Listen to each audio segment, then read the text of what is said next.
You are sitting inside a hole in the universe, a bubble of emptiness 2 billion light-years wide, with fewer galaxies than there should be, less matter than the cosmic average, a pocket of nothing carved into the fabric of everything. It has a name, the KBC Void.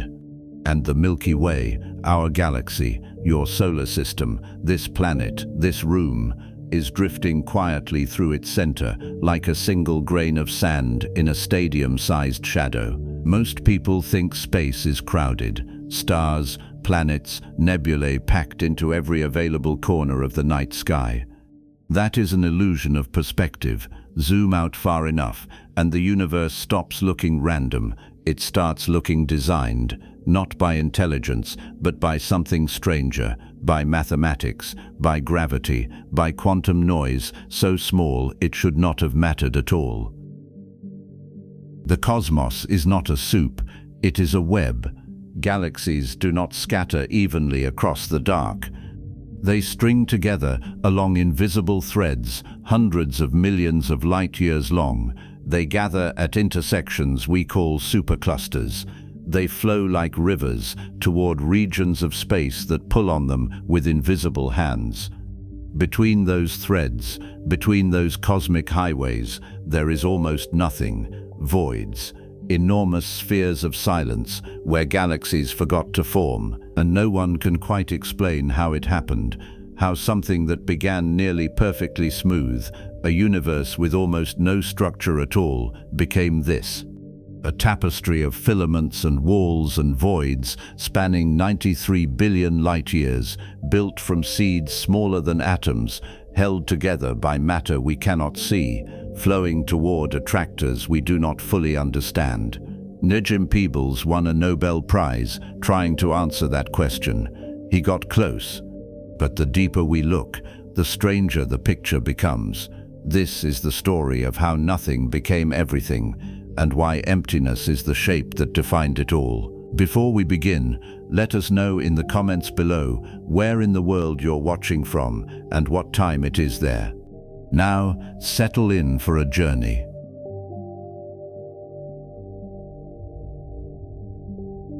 The universe is not random. You'd think it would be. 13.8 billion years of expansion, hundreds of billions of galaxies flying apart in every direction, no center, no edge, no blueprint anyone handed out at the beginning. You'd expect chaos. A cosmic shotgun blast of matter scattered across space with no more pattern than gravel thrown from a moving truck. That would make sense. That would fit the story we tell ourselves about how things fall apart over time, how order dissolves into noise, how the universe trends toward maximum mess. Except when you pull back far enough, when you map the locations of galaxies across distances so large that our entire local neighborhood becomes a single dot, you see something else entirely. You see structure, not just structure, design, a web. The cosmic web is the largest known structure in the universe, and it is exactly what it sounds like. A network of luminous filaments stretching across billions of light-years, connecting dense clusters of galaxies at the intersections, wrapping around vast empty regions where almost nothing exists. If you could stand outside the observable universe and look back at it the way you look at a city from an airplane window at night, you would see a pattern. Threads of light woven through darkness, highways of galaxies tracing invisible lines between hubs of incredible density, voids sitting in between like holes punched through fabric, so empty that crossing one would take you hundreds of millions of light-years without passing a single major galaxy. This is not a metaphor. This is the actual shape of everything. And the fact that it has a shape at all is the first problem. When astronomers started mapping the universe in 3 dimensions, they expected a kind of cosmic democracy. Galaxies everywhere, spread more or less evenly, maybe clumped a little here and there by chance, but fundamentally uniform. The way sand looks uniform on a beach, even though individual grains pile up differently, depending on where the wind blew. Zoom out far enough, and the randomness averages out, That's what the math predicted. That's what early models of cosmology assumed. A smooth universe with small wrinkles, nothing more. The maps came back wrong. Galaxies were not spread evenly. They were organized, lined up along filaments hundreds of millions of light years long, gathered into superclusters containing thousands of galaxies each, all sitting at the nodes where filaments intersect, and between those filaments, nothing, voids. Regions so profoundly empty that if you lived in a galaxy inside one, your night sky would contain almost no other galaxies within hundreds of millions of light years.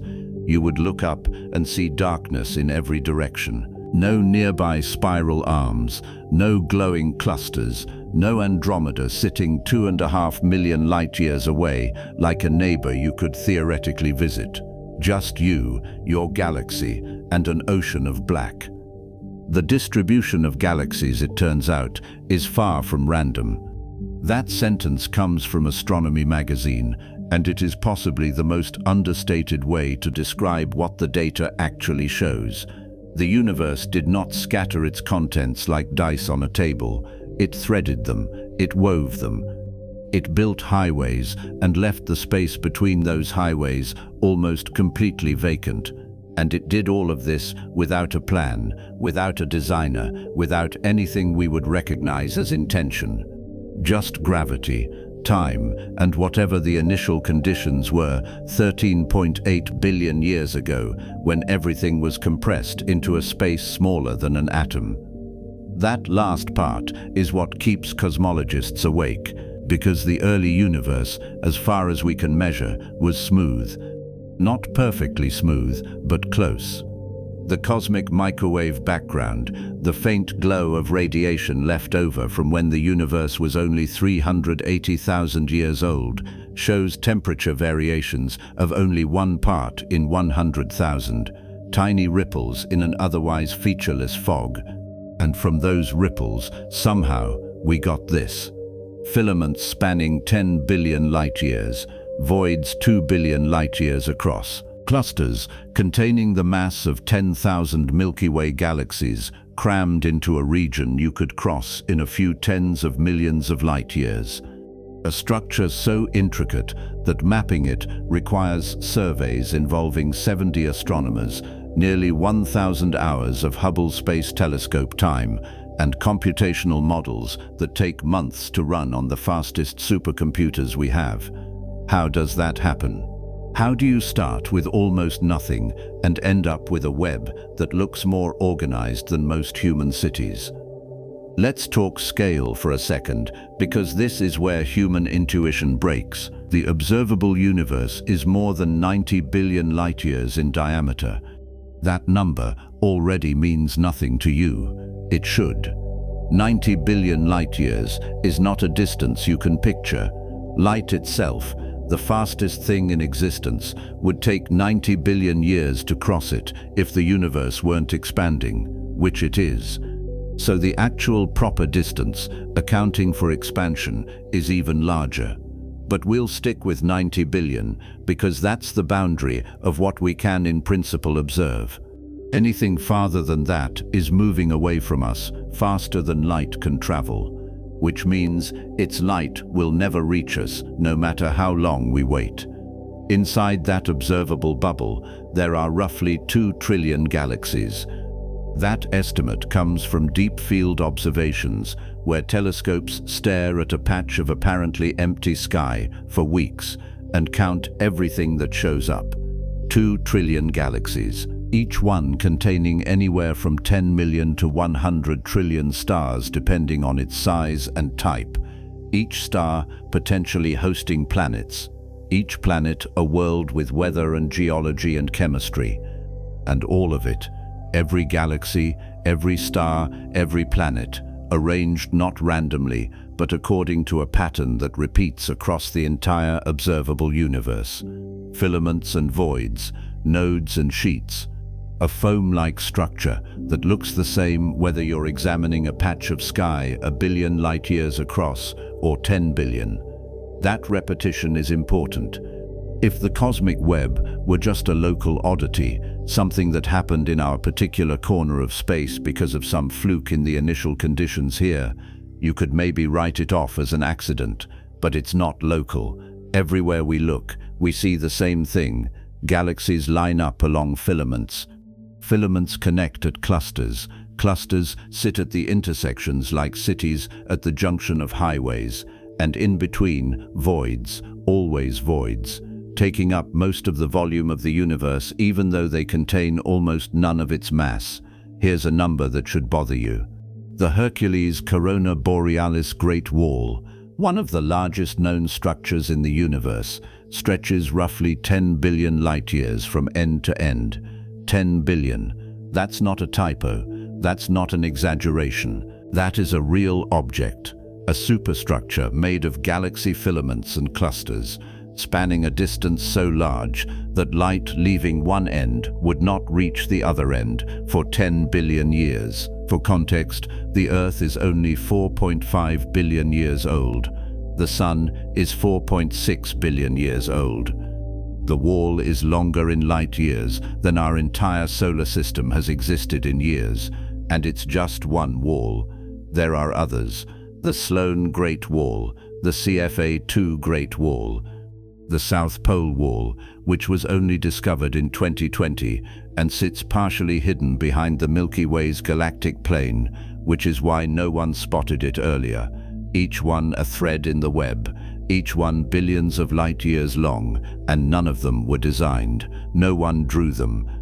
No cosmic urban planner laid out the grid. They assembled themselves. That's the part that doesn't fit. Structure this organized, this coherent, this large, does not usually build itself. You don't get cities without city planners. You don't get spider webs without spiders. You don't get circuitry without engineers. And yet here we are, staring at a map of the universe that looks for all the world like something was guiding it, except nothing was. The universe evolved into a web of filaments and vast sheets. That line comes from NASA, and notice the word evolved. Not designed, not constructed, evolved, as if the web grew itself the way a plant grows from a seed, following rules encoded in the soil and the sunlight and the chemistry of the cells. Except in this case, the rules were gravity, dark matter, and the tiny imperfections frozen into the fabric of space during the first fractions of a second after the Big Bang. Here's what makes that claim hard to swallow. We know what the early universe looked like. We have pictures.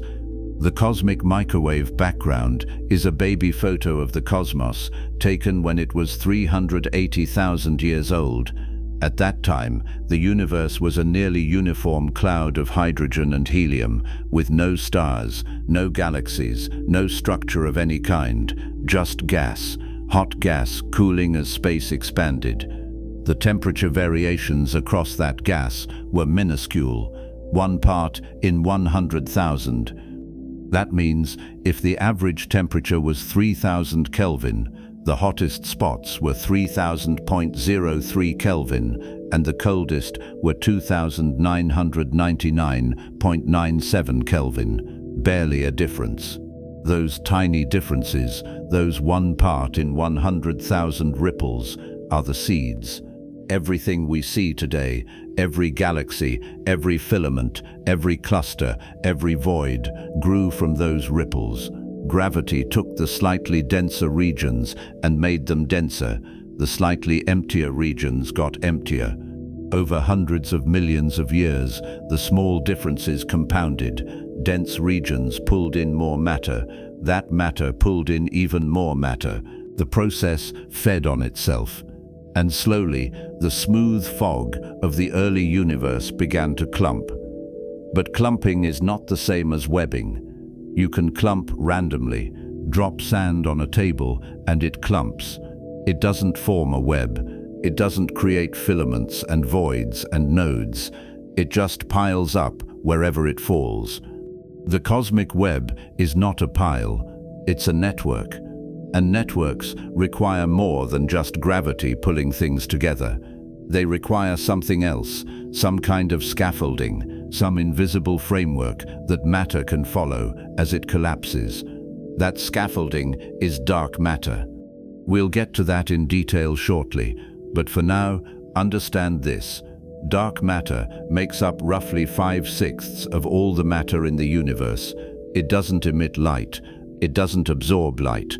It doesn't interact with ordinary matter, except through gravity.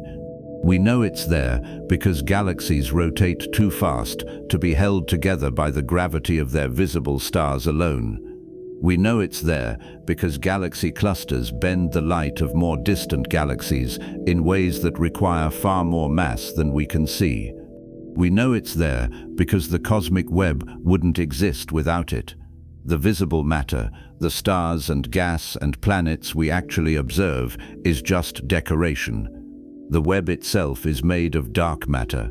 Galaxies formed along the dark matter filaments, the way beads slide along a thread. The thread came first, the beads came later, so the universe built itself. It started nearly smooth. Gravity amplified the tiny imperfections. Dark matter provided the scaffolding.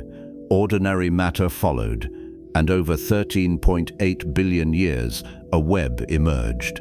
Filaments hundreds of millions of light years long, clusters at the intersections containing thousands of galaxies, sheets and walls stretching across billions of light years, and voids, always the voids, because for every region that became denser, another region had to become emptier.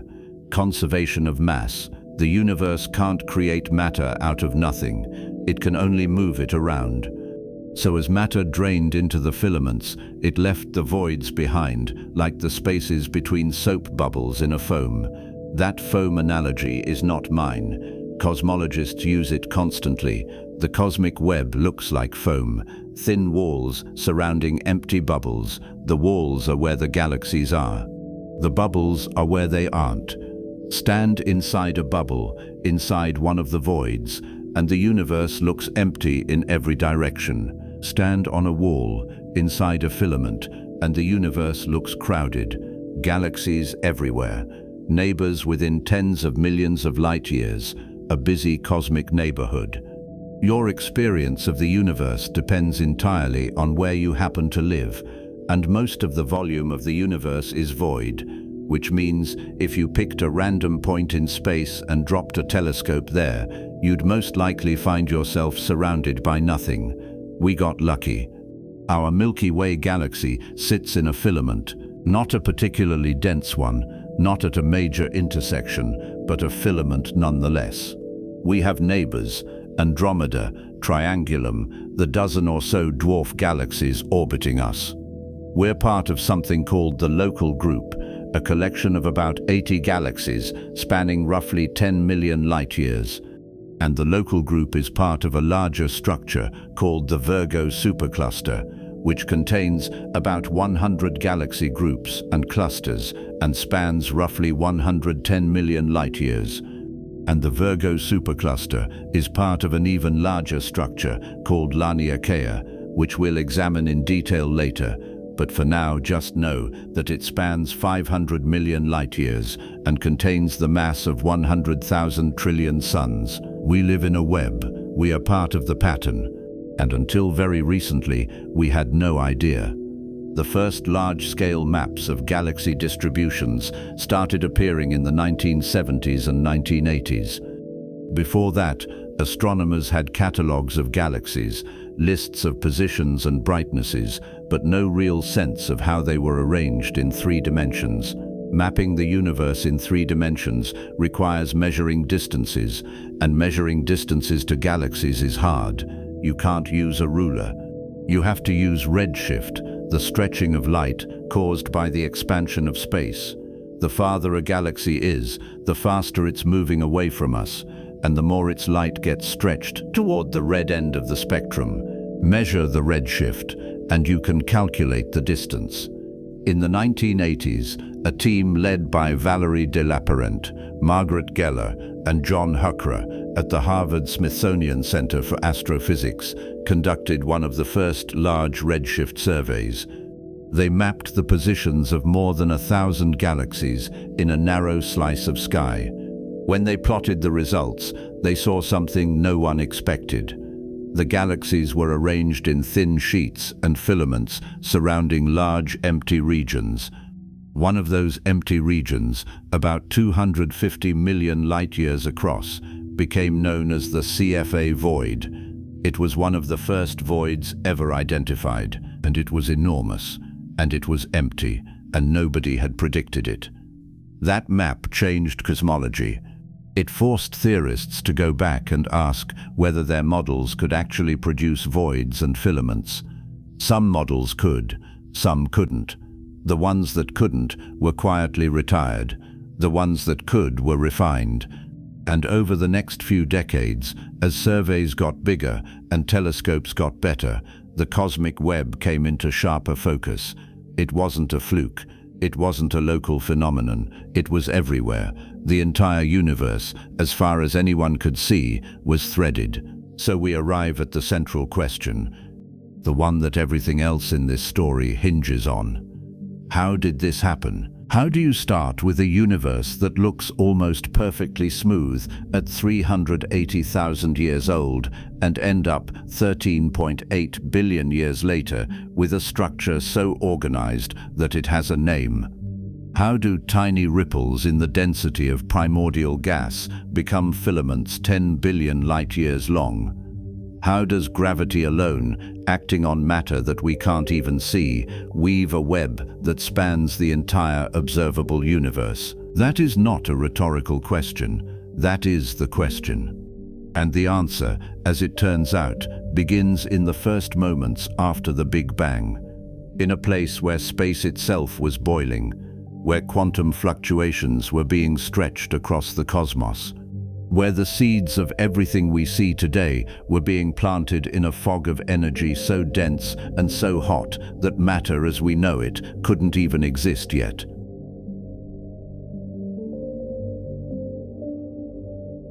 So we have established that the universe has a shape, a web, filaments and voids stretching across billions of light years, structure where there should be none, organization where we expected chaos. And the obvious next question, the one you're probably already asking, is where did that structure come from? Not in the sense of what physical process built it. We covered that. Gravity, dark matter, time, the usual suspects. The question is deeper than that. Where did the pattern start? Because the universe, according to every measurement we have, did not begin with a pattern. It began smooth, almost perfectly smooth, 1 part in 100,000 smooth. So how do you get from almost perfectly smooth to the most elaborate structure in existence? The answer takes us back to the beginning, not the beginning in some vague poetic sense, the actual beginning, the first fraction of a second after the Big Bang, a time so early that the universe was smaller than an atom, a time when space itself was not yet stable, a time when the rules of physics as we understand them were only just beginning to apply. And in that moment, in that impossibly brief window before anything we would recognize as matter even existed, something happened, something small, something quantum, something that would eventually become everything. Quantum mechanics is the physics of the very small, atoms, subatomic particles, the behavior of energy and matter at scales where the normal rules stop working. At those scales, nothing is certain, nothing is fixed. A particle doesn't have a definite position until you measure it. An electron doesn't have a definite energy until you check. Everything exists in a kind of probabilistic fog where all possible states are real at once until something forces the universe to pick one. It sounds insane because it is insane. Einstein hated it. He spent the last decades of his life trying to prove it was wrong. He failed. Quantum mechanics is the most successful theory in the history of physics. It predicts the behavior of particles with absurd precision. It just happens to make no intuitive sense whatsoever. One of the consequences of quantum mechanics is something called quantum fluctuations. The idea is simple, even if the math underneath it is not. At very small scales, energy is constantly flickering in and out of existence. Space itself is never truly empty. Even in a perfect vacuum, with no particles, no light, no anything, the underlying quantum fields that fill space are jittering, popping, creating tiny temporary bursts of energy that appear and disappear so fast you would never notice them under normal circumstances. Think of it like static on an old television screen. The static is always there. You don't see it unless you're looking closely. Quantum fluctuations are the static of reality. Under normal circumstances, these fluctuations average out. They happen everywhere, all the time, in every direction, and they cancel each other out. One spot gets a tiny random burst of energy. Another spot gets a tiny random dip. Over time and space, it all balances. The universe looks smooth. Quantum fluctuations are real, but they're small and they're temporary, and they don't build into anything macroscopic. They're just noise. Except in the very early universe, circumstances were not normal. In the first tiny fraction of a second after the Big Bang, the universe was unimaginably small and unimaginably dense. Space was expanding, but it hadn't expanded much yet. Everything that would eventually become the observable universe, all 90 billion light-years of it, was compressed into a region smaller than a marble, smaller than a grain of sand, smaller than an atom. At that scale, quantum fluctuations were not negligible, they were everything. Because there was nothing else, no matter, no particles, just energy and the quantum fields that would eventually produce particles once the universe cooled enough. And then inflation happened. This is the part where the story gets strange. Cosmic inflation is one of the most important ideas in modern cosmology, and also one of the hardest to believe. The basic claim is that in the first fraction of a second after the Big Bang, between about 10 to the negative 36 seconds and 10 to the negative 32 seconds, the universe expanded exponentially, not gradually, not at a steady rate, exponentially. The kind of expansion where every tiny instant the size of the universe doubled and then doubled again and again and again, faster than light, faster than anything. In less than a billionth of a trillionth of a trillionth of a second, the universe grew from smaller than an atom to something roughly the size of a grapefruit, maybe larger depending on the model. The numbers are hard to pin down because we're talking about events that happened before atoms existed. Why did this happen? Good question. The short answer is nobody knows for sure. The leading idea is that inflation was driven by something called the inflaton field, a hypothetical quantum field that filled the early universe with a kind of temporary negative pressure. Negative pressure does the opposite of what normal pressure does. Normal pressure, like the air in a balloon, pushes outward but resists expansion. Negative pressure pulls inward gravitationally but drives expansion. It sounds backwards because it is backwards. Negative pressure is essentially anti-gravity. And if the early universe was filled with it, space itself would have been pushed apart at incredible speed. Here's the important part. Inflation didn't just make the universe bigger, it stretched everything inside the universe, including quantum fluctuations. Remember those tiny random flickers of energy jittering around in the quantum fields? Inflation grabbed them and blew them up. Imagine drawing a tiny squiggle on a deflated balloon with a marker. Now inflate the balloon. The squiggle gets bigger. Stretch the balloon to the size of a house and the squiggle becomes enormous. That's what inflation did to quantum fluctuations. It took microscopic random variations in the energy density of space, variations that existed purely because quantum mechanics says they have to, and stretched them across cosmological distances. Suddenly the fluctuations weren't tiny anymore. They were big, big enough to matter, big enough to survive, big enough to become the seeds of galaxies. This is not speculation. This is the leading explanation for where the structure in the universe came from. It's called the inflationary paradigm, and it has been the dominant framework in cosmology for more than 40 years. The reason it has stayed dominant is that it works. It predicts what we actually see. The tiny ripples in the cosmic microwave background, the 1 part in 100,000 temperature variations we talked about earlier, match the predictions of inflationary models almost exactly. The size of the ripples, the distribution of the ripples, the statistical properties of the ripples, all of it lines up. Inflation says quantum fluctuations should get stretched into a specific pattern of density variations. Observations say yes, that's the pattern we see.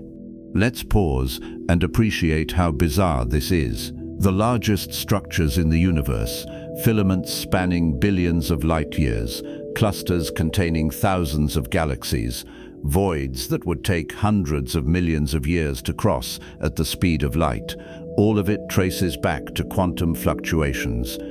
Random jitters in a quantum field that lasted for a fraction of a second before inflation stretched them into something permanent.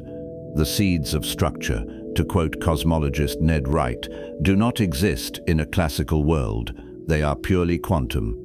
You cannot point to a specific cause for why one region of space got slightly denser and another got slightly less dense. It was random, truly random. Quantum randomness is not the same as classical randomness.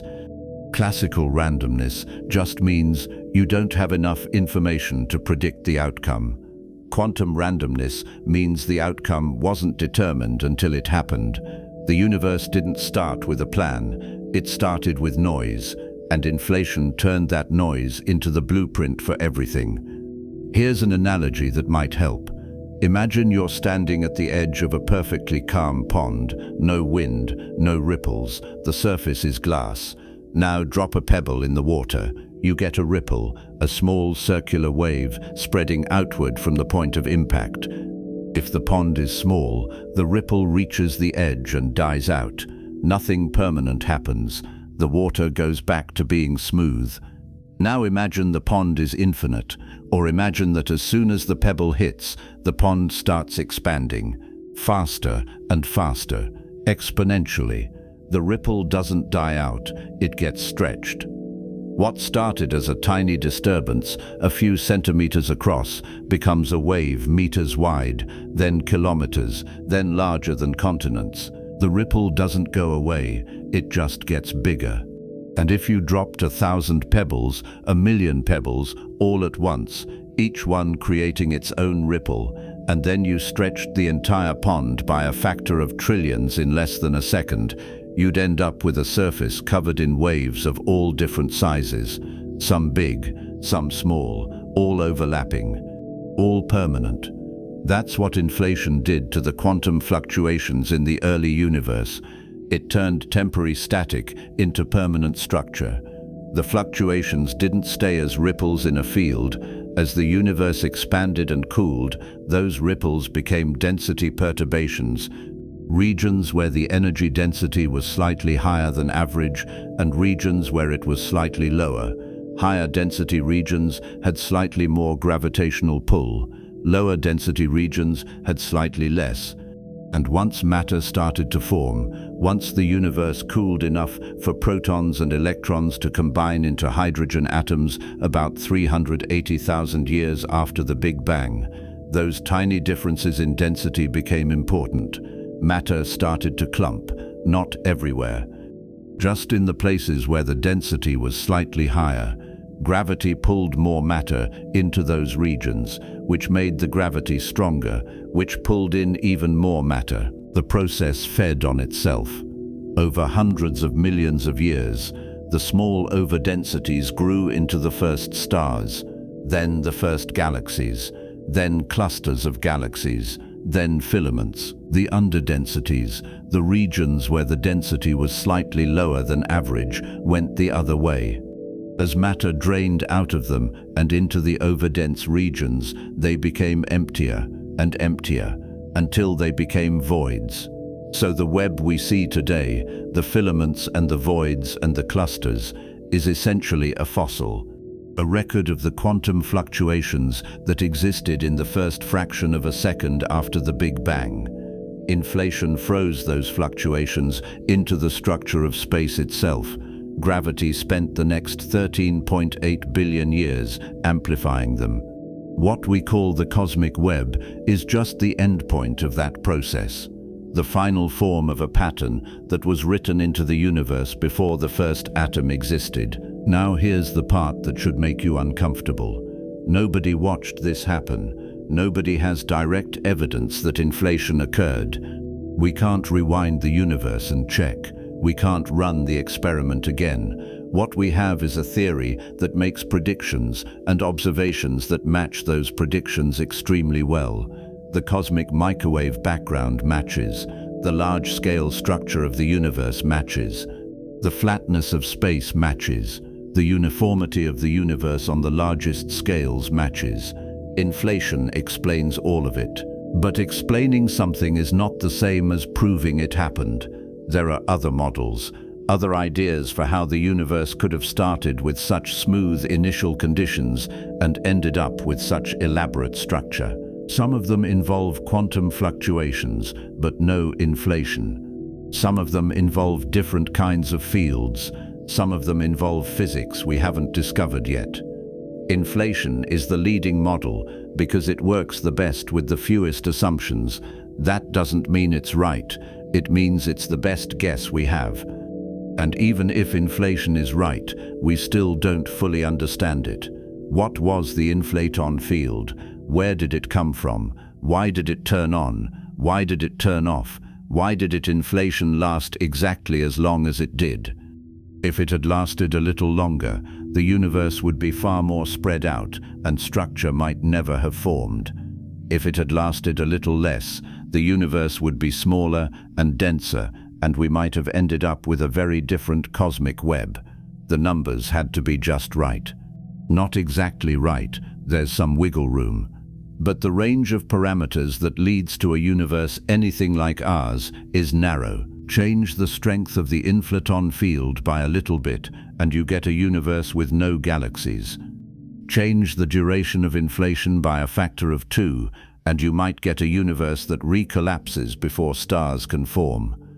We live in a universe that threaded a needle, and the uncomfortable question cosmologists keep asking is whether that was luck, necessity, or something else entirely. Let's talk about the cosmic microwave background again, because it's the smoking gun. When the universe was 380,000 years old, it cooled enough for electrons and protons to combine into neutral hydrogen atoms. Before that moment, the universe was opaque. Photons couldn't travel far without scattering off free electrons. It was like trying to see through fog. Once the electrons got locked into atoms, the fog cleared. Photons could suddenly travel freely. The light that was bouncing around the universe at that moment has been traveling ever since, stretched by the expansion of space from visible light into microwaves. That's the cosmic microwave background, a faint glow coming from every direction in the sky, a snapshot of the universe as it looked 380,000 years after the Big Bang. And that snapshot has texture, tiny variations in temperature. 1 part in 100,000, like we said earlier. Those variations are the imprint of the primordial density perturbations. The regions that were slightly denser were slightly hotter. The regions that were slightly less dense were slightly cooler. The pattern of hot and cold spots in the cosmic microwave background is a direct map of the quantum fluctuations that got stretched by inflation. Cosmologists have analyzed that map in extraordinary detail. They've measured the sizes of the spots, the distribution of the spots, the statistical correlations between spots at different distances, and all of it matches the predictions of inflation plus quantum fluctuations to a degree of precision that is frankly unsettling. The theory said the spots should be a certain size. They are. The theory said the distribution should follow a certain statistical pattern. It does. The theory said there should be slightly more power in fluctuations at certain scales. There is. Every test we've thrown at the cosmic microwave background has come back saying, yes, this looks like quantum fluctuations stretched by inflation. That match is why cosmologists take inflation seriously. It's not just a nice story. It's a story that makes testable predictions, and the predictions keep passing tests. But here's the twist. The cosmic microwave background can only tell us about the universe as it was 380,000 years after the Big Bang. Everything that happened before that, including inflation, is hidden behind the opaque fog of the early universe. We can't see it directly, we can only infer it. The fluctuations we see in the microwave background are consistent with having been stretched by inflation, but we're reading the evidence secondhand. It's like looking at footprints in the snow and inferring that someone walked there. You didn't see them walk, you're just reading the tracks. The tracks are very clear and they point in a very specific direction, but you didn't watch it happen. Some cosmologists are fine with that level of inference, others are not.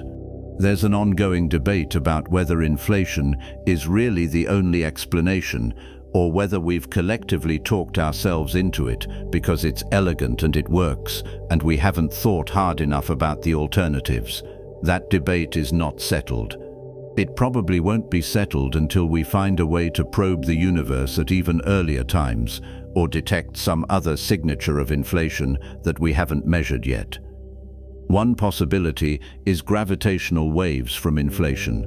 If inflation happened the way the models say it did, it should have produced ripples in space-time itself, gravitational waves, with wavelengths spanning the observable universe. Those waves would leave a specific imprint on the polarization of the cosmic microwave background. Detectors have been searching for that imprint for years. So far, nothing definitive. A few false alarms, a lot of noise, no confirmed detection. If someone finds it, inflation goes from leading theory to established fact. If no one ever finds it, the debate stays open.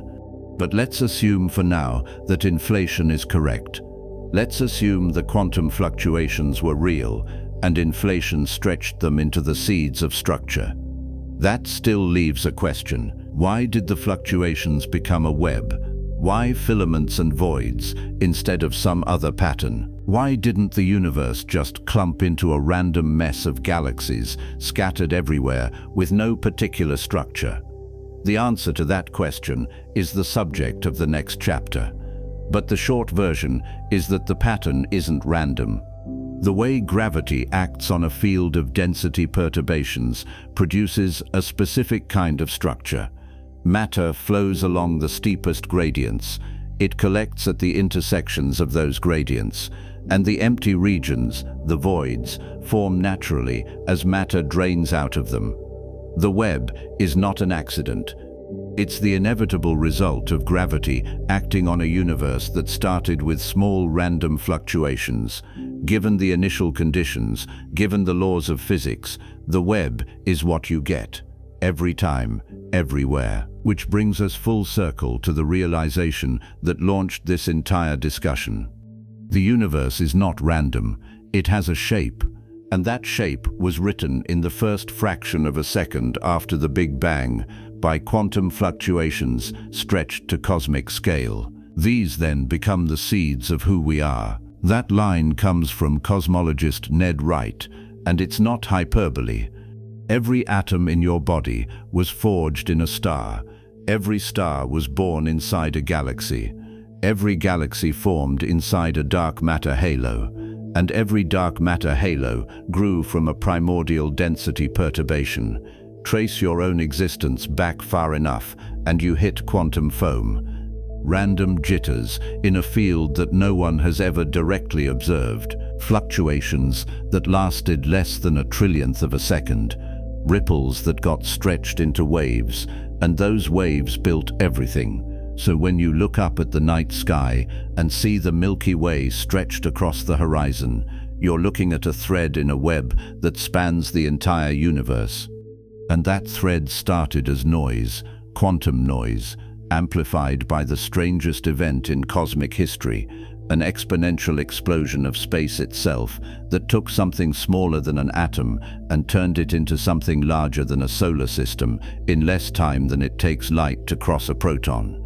From quantum foam to cosmic ripples, from ripples to galaxies, from galaxies to us, the universe built itself, and the blueprint was written in static. But the blueprint is only part of the story, because matter, the ordinary stuff we can see and touch and measure, is not what built the web. It just followed the pattern, the actual construction, the scaffolding, the framework that holds the web together is invisible. It doesn't emit light, it doesn't absorb light, it doesn't interact with anything except through gravity, and it makes up most of the mass in the universe. Without it, galaxies wouldn't exist. Without it, the cosmic web wouldn't exist. Without it, we wouldn't exist.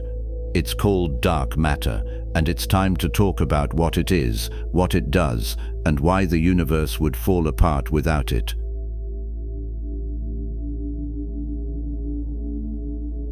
So we've established the seeds. Quantum fluctuations stretched by inflation into primordial density variations. Tiny ripples in an otherwise smooth early universe. Those ripples became the blueprint for structure.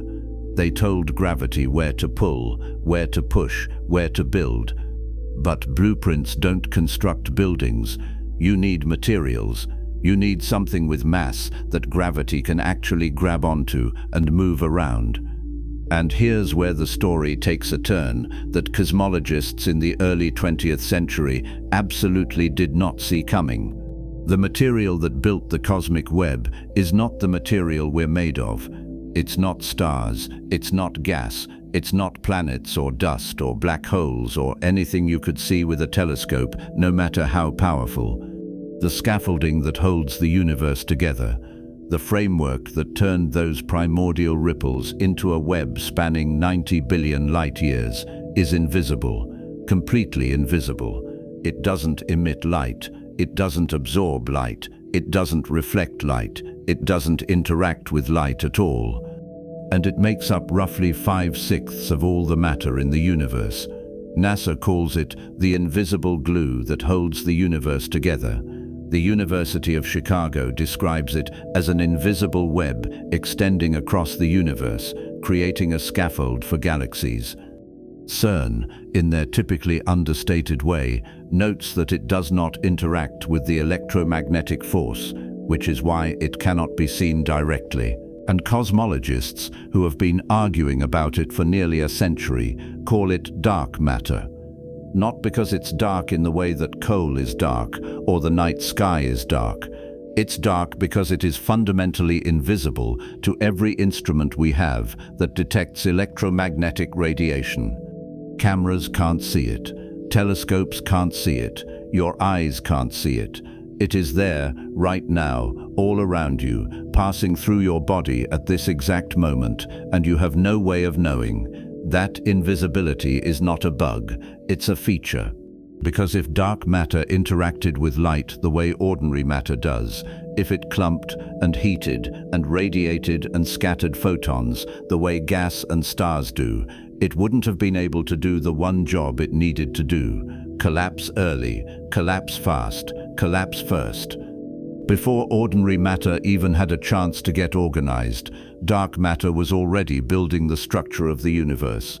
It was laying down the filaments, it was carving out the voids, it was assembling the halos that would eventually trap galaxies inside them like flies in a web. Ordinary matter, the atoms that make up everything you can see and touch, showed up late to the party. By the time it arrived, dark matter had already set the table. Let's back up. Because before we can talk about what dark matter does, we need to talk about how anyone figured out it existed in the first place. And that story starts not with cosmology, but with a single galaxy cluster and a Swiss astronomer who was very good at math and very bad at being polite. His name was Fritz Zwicky. And in 1933, he was studying a massive galaxy cluster called the Coma Cluster, a collection of more than 1,000 galaxies sitting roughly 320 million light-years from Earth. Zwicky was interested in how fast the galaxies inside the cluster were moving.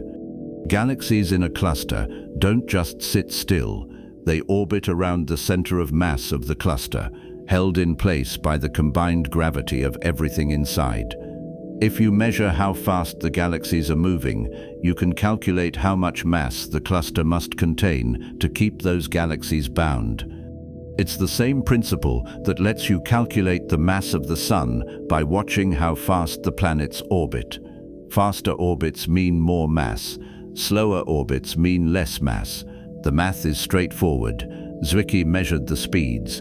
The galaxies in the Coma cluster were moving fast, very fast. So fast that when he did the calculation, he got a number that made no sense. The galaxies were moving at speeds that required the cluster to contain roughly 400 times more mass than he could actually see. 400 times, not a small discrepancy, not a rounding error, a gulf. There wasn't nearly enough visible matter in the cluster to explain the velocities. If the cluster only contained the mass of the galaxies he could see, those galaxies should have flown apart billions of years ago. The cluster should not exist. And yet there it was, sitting in his telescope, completely unbothered by the fact that it was violating the laws of physics as everyone understood them at the time. Zwicky proposed a solution that most of his colleagues thought was insane. There must be a large amount of unseen mass in the cluster. Mass that didn't shine. Mass that didn't show up in photographs. Mass that was invisible but gravitationally real. He called it dark matter, and for the next 40 years, almost nobody believed him. The idea was too strange, too convenient. Too much like saying magic invisible stuff is holding the universe together. Astronomers looked for other explanations.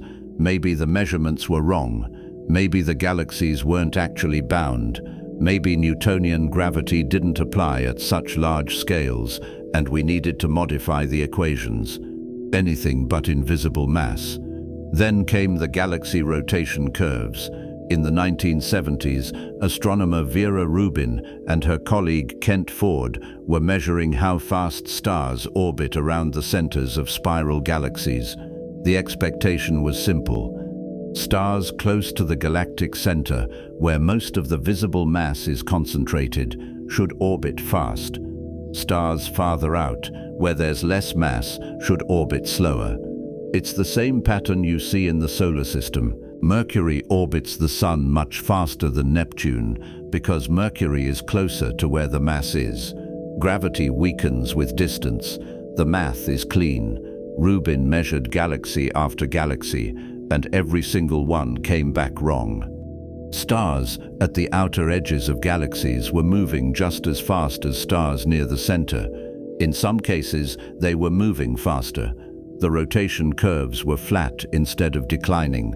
That should not happen. There was not enough visible matter in the outer regions of these galaxies to explain those speeds.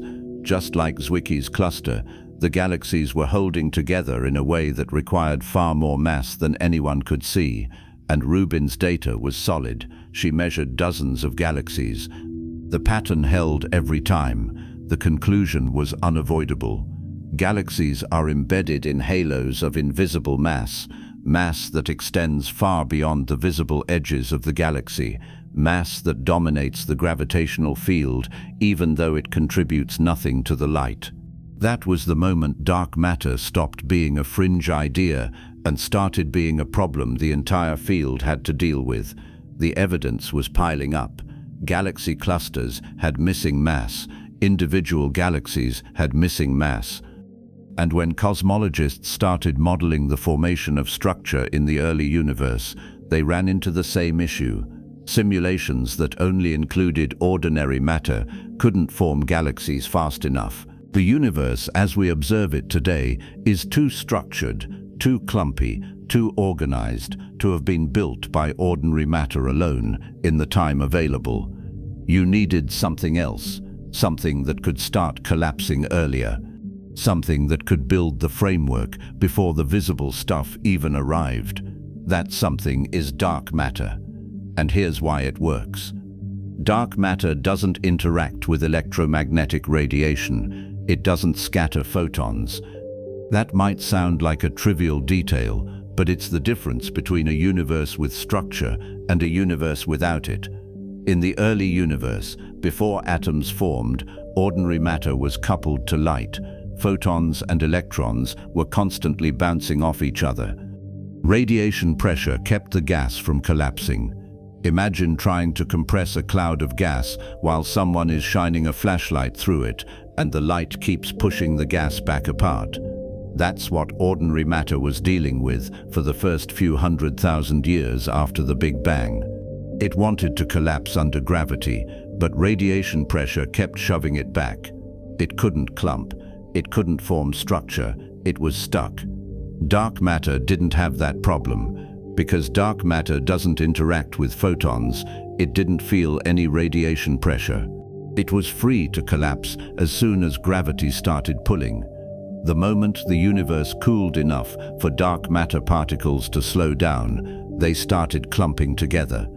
Small overdensities attracted more dark matter.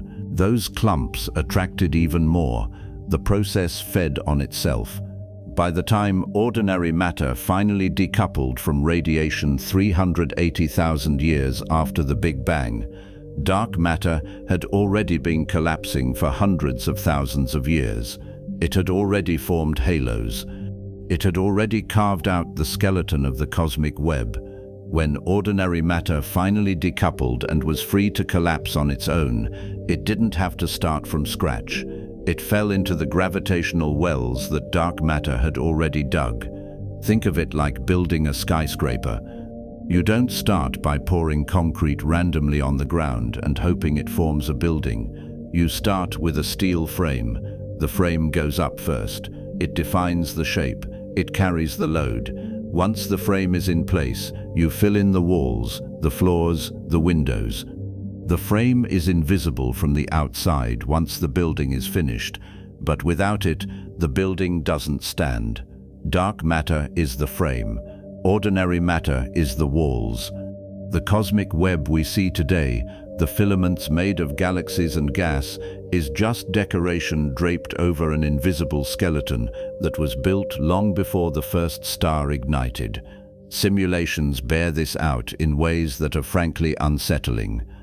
Cosmologists run computer models of structure formation, where they start with the initial conditions from the cosmic microwave background, plug in the laws of physics, and let the universe evolve forward in time. When you run the simulation with only ordinary matter, you get a universe that looks nothing like ours. The structure forms too slowly, galaxies are too small, filaments are too weak, the voids are too shallow, nothing matches. But add dark matter, 5 to 6 times as much dark matter as ordinary matter by mass, and suddenly the simulation spits out a cosmic web that looks almost identical to what we observe. Filaments in the right places, voids of the right size, clusters at the nodes. Galaxy halos with the right masses. The match is so close that you can overlay the simulation on a real map of the universe and struggle to tell which is which.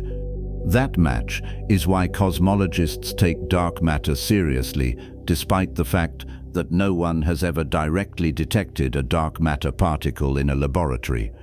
The gravitational evidence is overwhelming. Galaxy rotation curves, galaxy cluster dynamics, gravitational lensing, the cosmic microwave background, the large-scale structure of the universe, all of it points to the same conclusion. There is roughly 5 to 6 times more dark matter than ordinary matter in the universe. The current breakdown, according to standard cosmology, is about 5% ordinary matter, 27% dark matter, and 68% dark energy. We'll get to dark energy later, but for now, focus on the mass budget. Ordinary matter, the stuff that makes up you and me and every star and planet and grain of dust we've ever observed, is a rounding error. dark matter dominates. It's not just a little more abundant, it's overwhelmingly more abundant. And it's concentrated exactly where you'd expect it to be if it were doing the job of holding the universe together, in galaxy halos, in galaxy clusters, along the filaments of the cosmic web. Gravitational lensing gives us the clearest picture of where dark matter actually is. When light from a distant galaxy passes near a massive object like a galaxy cluster, the gravity of that object bends the light. The effect is called gravitational lensing, and it works exactly like a glass lens bending light to focus an image. The more massive the object, the stronger the bending. By measuring how much the light gets distorted, astronomers can map the distribution of mass in the cluster, not just the visible mass, all the mass, and when they do that, they find halos of dark matter extending far beyond the visible galaxies. The dark matter isn't uniformly spread out. It's clumped, concentrated, shaped into structures that match exactly what the simulations predict. One of the most famous examples is the Bullet Cluster, a pair of galaxy clusters that collided a few 100 million years ago. When the clusters smashed together, the ordinary matter, mostly hot gas, slammed into each other and slowed down. The collision created a shock wave. The gas piled up in the middle, but the dark matter passed right through. Because dark matter doesn't interact with itself or with ordinary matter except through gravity, the two dark matter halos just kept going. They didn't collide in any meaningful sense. They ghosted through each other and emerged on the other side. Gravitational lensing maps of the Bullet Cluster show the mass concentrations clearly separated from the visible gas. The mass is where the dark matter is. The light is where the ordinary matter is, and they're in different places. That separation is direct visual evidence that dark matter is real, that it dominates the mass, and that it behaves the way the theory says it should. So what is dark matter made of? That's the question everyone wants answered, and no one has managed to answer. We know what it isn't. It isn't ordinary matter. Ordinary matter is baryonic, made of protons and neutrons and electrons. Dark matter is non-baryonic. It's something else, something that doesn't show up in the standard model of particle physics. We also know it's cold, meaning the particles move slowly compared to the speed of light. If dark matter were hot, made of fast-moving particles, it wouldn't have been able to clump early enough to build the structures we see. Hot dark matter would have smoothed everything out. Cold dark matter clumps, and the universe we live in is clumpy. The leading candidate for cold dark matter for the past few decades has been something called WIMPs, weakly interacting massive particles. The idea is that dark matter is made of particles with mass somewhere between 10 and a few thousand times the mass of a proton, and they interact with ordinary matter only through gravity and possibly through the weak nuclear force.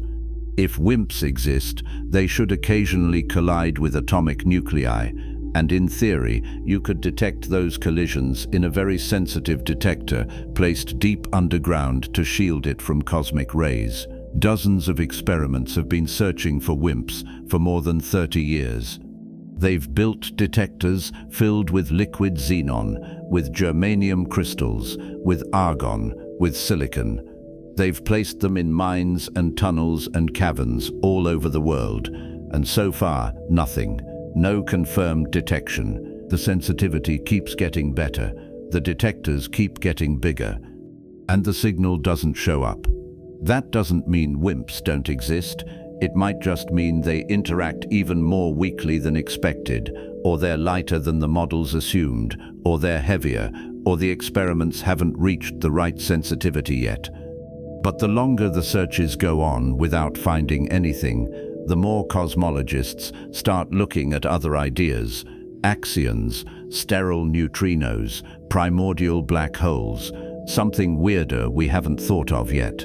The truth is, we don't know what dark matter is made of, and that should bother you. Because we're talking about the dominant form of matter in the universe, the stuff that built the cosmic web, the scaffolding that holds galaxies together, the invisible architect of literally everything, and we have no idea what it is.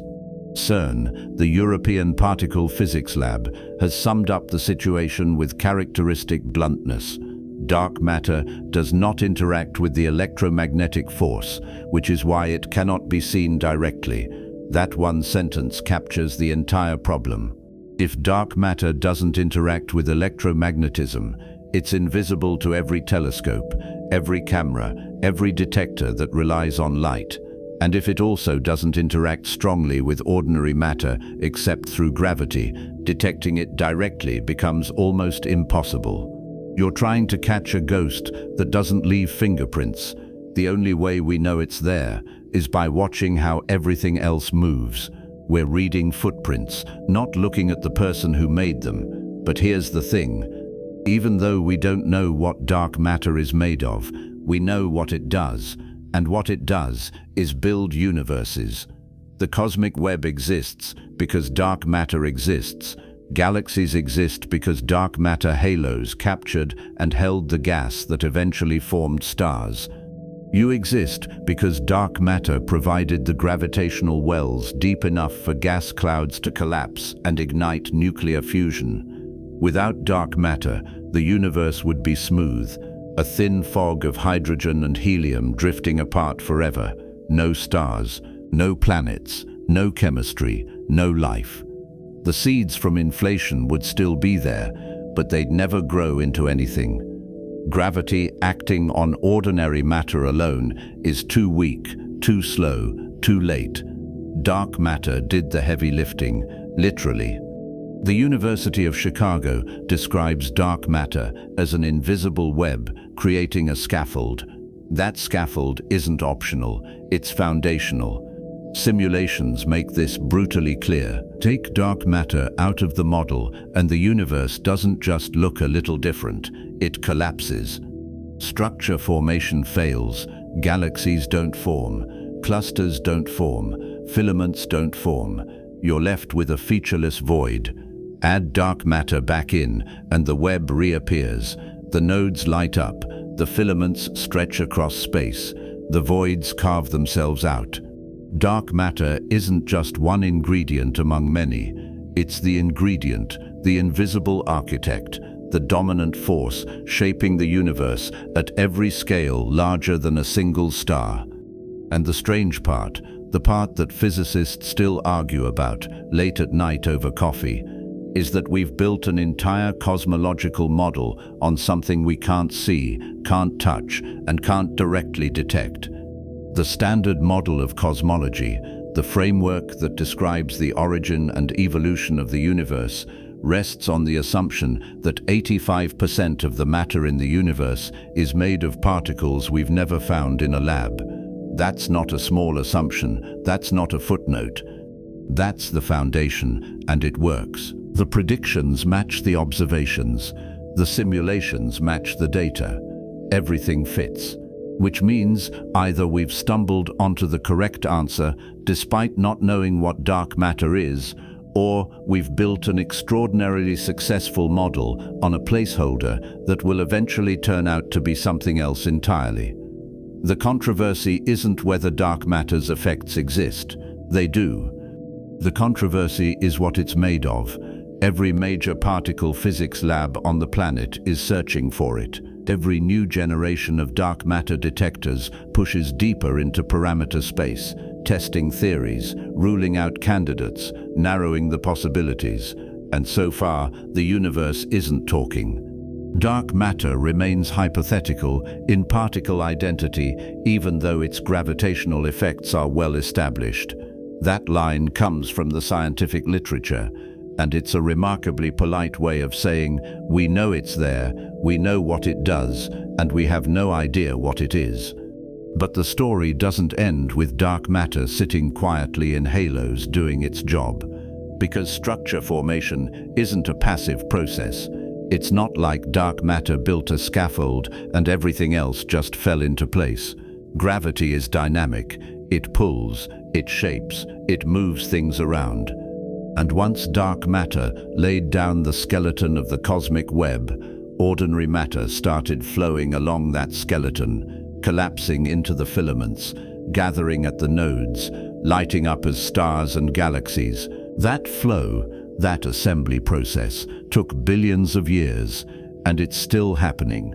Right now, galaxies are streaming along filaments toward the densest regions of the web.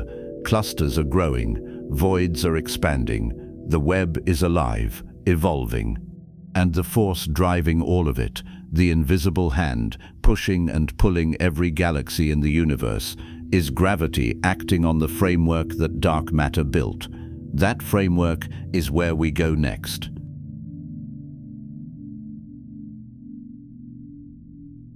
So dark matter built the frame. Quantum fluctuations supplied the blueprint. Inflation stretched those fluctuations into seeds scattered across the cosmos. And then for hundreds of thousands of years, nothing visible happened. The universe was still too hot, too bright, too crowded with radiation for ordinary matter to do anything interesting. Dark matter was already collapsing, already forming the skeleton, but you couldn't have seen it. There was nothing to see. Just a fog of hydrogen and helium and photons bouncing around in the dark, waiting for the temperature to drop. Then 380,000 years after the Big Bang, the fog cleared. Electrons and protons combined into neutral atoms. Photons stopped scattering and started traveling freely. The cosmic microwave background was born, and ordinary matter, finally decoupled from radiation, finally free to move under gravity's pull alone, began to fall. Not randomly, not everywhere at once. It fell toward the places where dark matter had already been gathering, toward the overdensities, toward the wells that dark matter had spent hundreds of thousands of years digging. This is where the cosmic web stops being a story about invisible scaffolding and starts being a story about motion, about matter streaming across millions of light years, about gas clouds collapsing, about the first stars igniting, about galaxies assembling themselves along highways that were already there, already mapped out, already waiting. Gravity didn't just pull things together, it choreographed them, it danced. The process that turned tiny density fluctuations into the largest structures in the universe has a name: gravitational instability. The term sounds technical, but the idea is simple.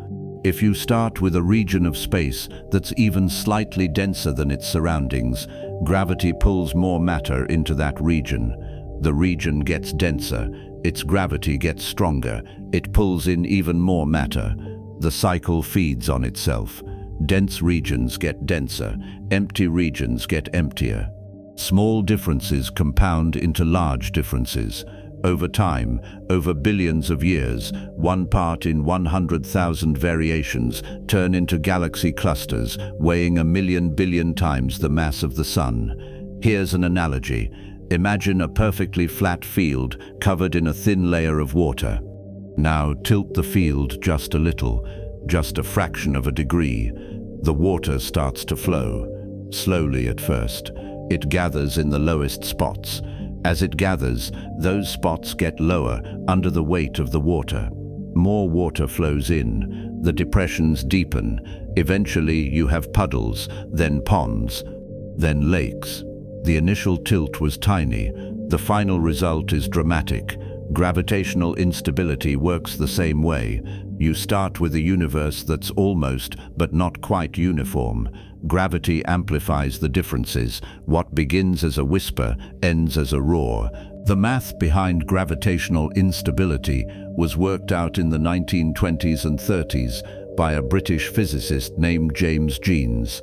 He showed that if you have a cloud of gas with some initial density, there's a critical size above which gravity wins. Below that size, pressure forces keep the gas from collapsing. Above that size, gravity overpowers the pressure and the cloud starts to shrink. The shrinking increases the density. The increased density strengthens the gravity. The cloud collapses faster. The process runs away. Genes calculated the exact threshold, the minimum mass and size a cloud needs to start collapsing, and cosmologists have been using his equations ever since to understand how structure forms. In the early universe, before atoms formed, ordinary matter couldn't collapse. Radiation pressure was too strong, but dark matter had no such problem. Dark matter doesn't feel radiation pressure. It doesn't feel any pressure at all in the conventional sense. It only feels gravity. So as soon as the universe cooled enough for dark matter particles to slow down and start clumping, gravitational instability kicked in. The regions where dark matter was slightly more concentrated started pulling in more dark matter. The overdensities grew. And because dark matter dominates the mass budget, its gravity shaped everything. Ordinary matter was still stuck in the radiation fog, but dark matter was already building. By the time ordinary matter decoupled at 380,000 years, dark matter had a huge head start. It had already formed clumps, not galaxies yet, not stars, just diffuse halos of dark matter with densities higher than the surrounding space. Those halos ranged in size from tiny, a few hundred solar masses, to enormous, billions of solar masses, and each halo was a gravitational well, a pit in space-time. When ordinary matter finally decoupled and was free to move, it fell into those pits like water draining into a sink. The process wasn't instant. Gas doesn't just teleport into the center of a halo. It streams. It flows along the paths of least resistance, and those paths, it turns out, are filaments. Because the universe didn't start with randomly scattered overdensities, it started with a pattern. A web of density fluctuations inherited from inflation. Some regions were slightly denser along lines. Some regions were denser in sheets. Some regions were denser at points. The geometry mattered. When gravitational instability started amplifying those fluctuations, it amplified the geometry too. Linear overdensities became filaments. Sheet-like overdensities became walls. Point-like overdensities became nodes. The cosmic web emerged not because gravity randomly decided to make a web, but because gravity acted on a pattern that already had a web-like structure encoded in it. Here's where recent research makes the story sharper. For decades, astronomers assumed the nodes, the dense galaxy clusters, were the main drivers of structure. The idea was that clusters sit at the intersections, like cities, and everything else flows toward them. Filaments were just the roads connecting the cities. Interesting, sure, but secondary. Then, in 2021, a team of cosmologists analyzed the gravitational field of the cosmic web in detail using simulations. They calculated how much gravitational force was coming from each component. Nodes, filaments, walls, voids. The answer surprised them. Filaments dominate. Not the clusters, the filaments.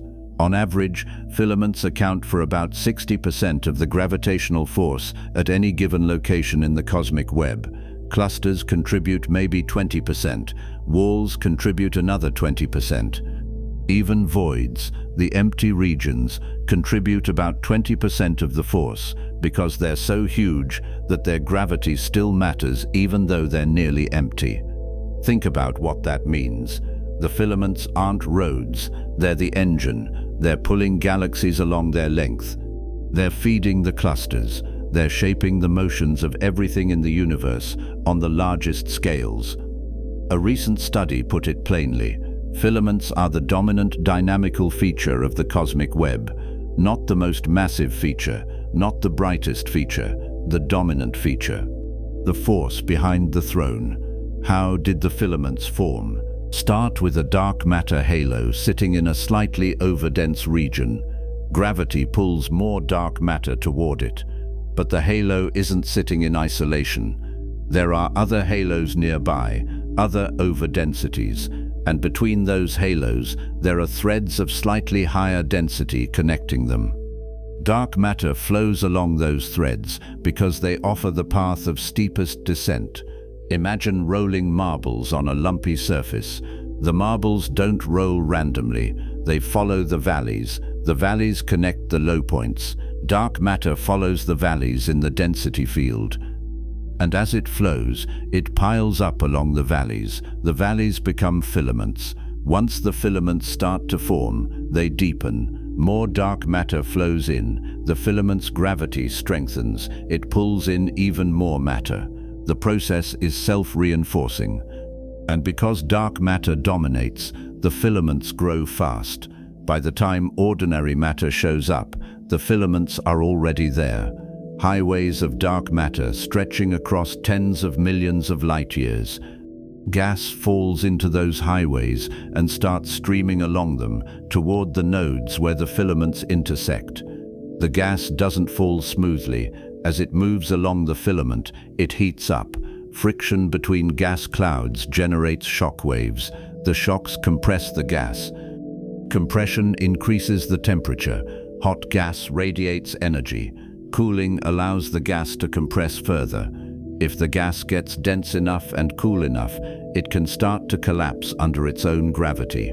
And if the collapse is fast enough, nuclear fusion ignites. A star is born. The first stars formed this way, inside the densest clumps of gas streaming along the filaments. Small halos at first, then larger halos, then proto-galaxies, then galaxies. NASA describes the process like this. Filaments gradually collapse and grow clumpier under gravity, drawing in gas and galaxies. That collapse isn't passive, it's active, dynamic, violent. Gas is streaming at hundreds of kilometers per second. Clouds are colliding. Shock fronts are racing through the filaments.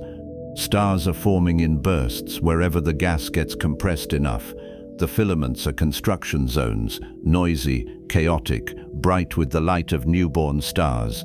The first galaxies didn't form in isolation. They formed in clusters along the filaments. Dozens of small proto-galaxies crowded together in the same dark matter halo, all pulling on each other, all merging and colliding and growing. Over time, those clusters became the nodes of the web, the intersections where multiple filaments meet. Those intersections are gravitational traffic jams. Everything flowing along the filaments eventually piles up there. The gas piles up, the galaxies pile up, the dark matter piles up. The result is a galaxy cluster, a structure containing thousands of galaxies and weighing as much as 1,000,000 billion suns, all held together by the combined gravity of the dark matter halo underneath. Here's a number that makes the concentration clear. In one study that traced the cosmic web using simulations, the knots, the densest nodes where filaments intersect, contained about 10% of the total mass in less than 1% of the universe's volume. 10% of everything crammed into 1% of the space. That's not a gradual concentration, that's a pile-up. And it's happening because gravity is relentless. Once matter starts flowing toward a node, it doesn't stop, it just keeps coming. The node gets heavier, its gravity gets stronger. It pulls harder, more matter flows in, the cycle continues. Some of the largest galaxy clusters we observe today are still growing, still accreting gas, and smaller galaxies from the filaments feeding them. The cosmic web is not a static structure, it's still under construction. While the nodes were getting denser, the voids were getting emptier. This is the other half of the story, and it's equally important. For every region that gained mass, another region lost mass. Conservation of mass. The universe can't create matter out of nothing, it can only redistribute it. As gas and dark matter flowed into the filaments, they had to flow out of somewhere. That somewhere was the voids, the underdense regions, the places where the initial density was slightly lower than average. Gravity in those regions was weaker. Matter drained away faster than it could be replaced. The voids expanded. And as they expanded, they pushed on the filaments surrounding them. The filaments became walls. The walls became the boundaries of bubbles. The cosmic web took on the structure of foam, thin, dense walls surrounding enormous empty bubbles. The voids are not completely empty. There are a few galaxies in there, small ones, isolated ones, galaxies that formed early in regions that happened to be slightly overdense, even though the surrounding space was underdense. But those galaxies are rare. Most of the volume of a void contains almost nothing, just diffuse gas. A few stray dark matter particles and a lot of space. Cross a void and you might travel 300 million light-years without passing a single major galaxy. For comparison, the distance from the Milky Way to Andromeda is 2.5 million light-years.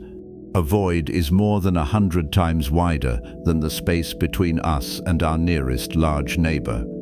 Stand in the middle of a void and your night sky would be almost black, a few faint smudges on the horizon where distant filaments glow, nothing else, just darkness in every direction.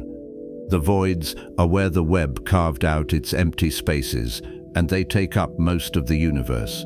The interplay between filaments, nodes, walls, and voids creates a structure that's surprisingly stable. Once the web forms, it doesn't collapse, it doesn't smooth out. It just keeps getting more pronounced. Dense regions get denser, voids get emptier, the contrast increases. This is counterintuitive. You'd think that over time, gravity would pull everything together into one giant blob. But it doesn't, because the universe is expanding. The expansion of space counteracts gravity on the largest scales. Regions that are far apart keep getting farther apart, even as gravity tries to pull them together. The result is a balance. Gravity assembles structure on small and medium scales, tens of millions of light-years, hundreds of millions of light-years.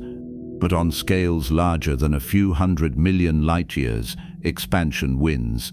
The web doesn't collapse into a single point, it stretches. And as it stretches, the filaments thin out, the voids grow, and the nodes become islands, separated by ever-increasing distances. Visualizing this process helps. Imagine the early universe as a block of slightly lumpy jello. The lumps are tiny, barely noticeable. Now imagine that block starts expanding.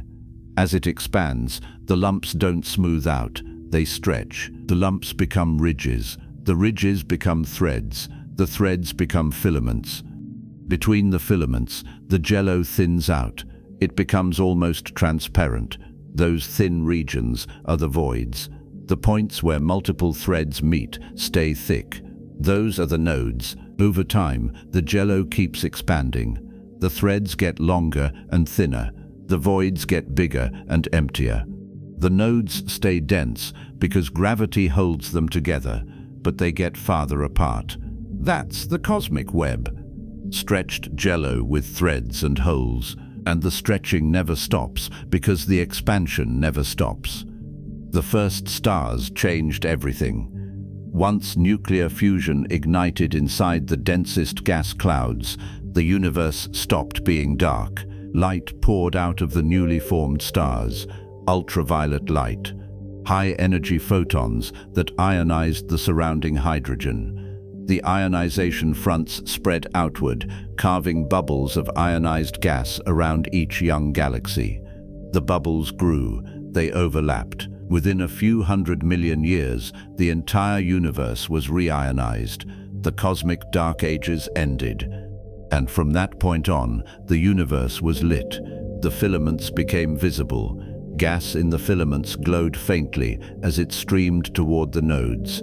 Galaxies shone like beacons, marking the intersections. The web went from invisible scaffolding to a luminous network. Hubble gave us the first detailed maps of this network. A team of 70 astronomers spent nearly 1,000 hours of Hubble time capturing 575 overlapping images of distant galaxies. They measured the shapes and positions of those galaxies and used gravitational lensing to map the dark matter halos around them.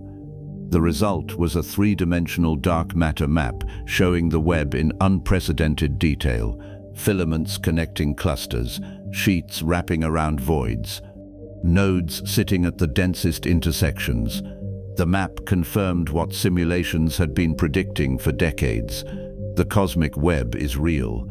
It's large-scale. It spans the entire observable universe. And it's built exactly the way gravitational instability plus dark matter says it should be built.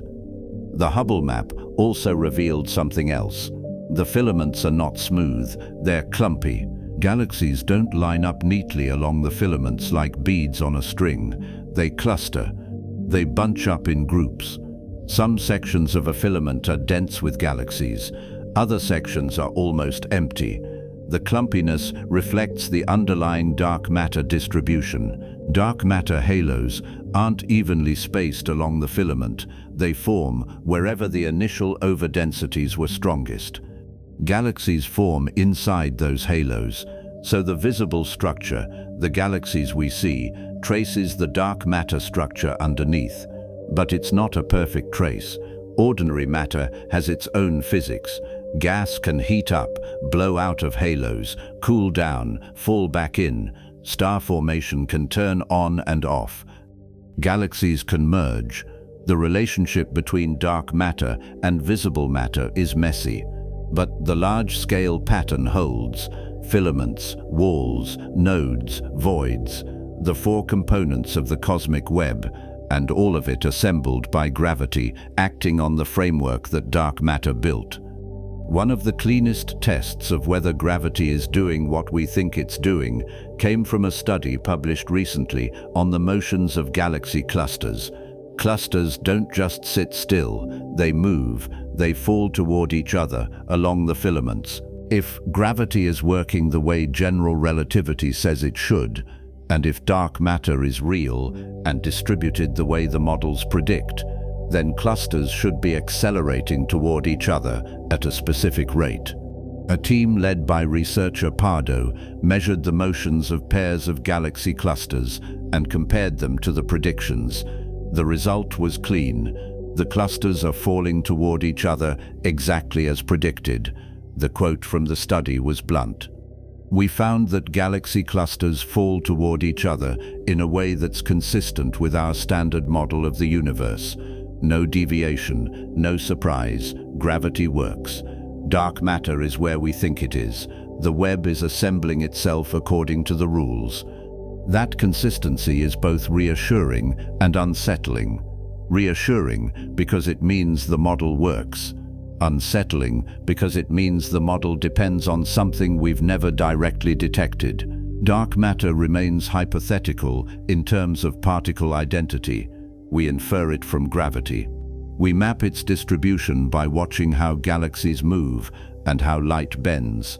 But we've never caught a dark matter particle in a lab, and yet the entire story of structure formation, the entire history of how the universe built itself, rests on dark matter being real.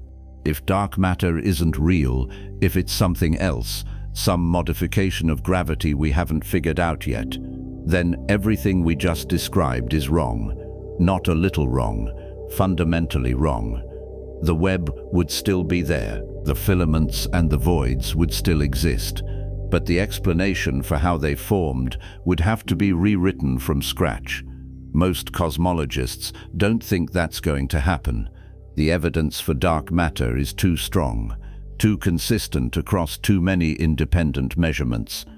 Galaxy rotation curves, cluster dynamics, gravitational lensing, the cosmic microwave background, large-scale structure, all of it points to the same thing. There's 5 to 6 times more dark matter than ordinary matter. It clumped early. It built the web. Galaxies formed along the web. The story fits together, but the fact that we don't know what dark matter is made of leaves a gap in the narrative, a placeholder, a variable we can measure the effects of, but not the substance of. And that gap won't close until someone somewhere detects a dark matter particle directly, or proves that gravity behaves differently at large scales than we think. Until then, we're building cosmology on a foundation we can describe but not fully explain. So gravity danced. It pulled matter into filaments. It gathered filaments into nodes. It carved out voids. It built the largest structure in the universe from the smallest fluctuations. And it did all of this without a plan. No blueprint beyond the quantum noise frozen into space by inflation. No guidance beyond the laws of physics. Just gravity acting on mass over time. The web assembled itself, slowly at first, then faster as the density contrasts grew.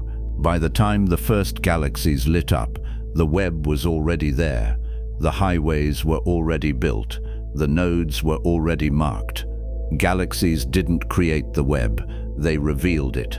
They're just decoration on a framework that was constructed long before the first star ignited. And here's the part that ties everything together. That framework is not static, it's still assembling. Galaxies are still streaming along filaments, clusters are still growing, voids are still expanding. The cosmic web is a living structure. Right now, at this exact moment, gas clouds are collapsing inside filaments a billion light-years away.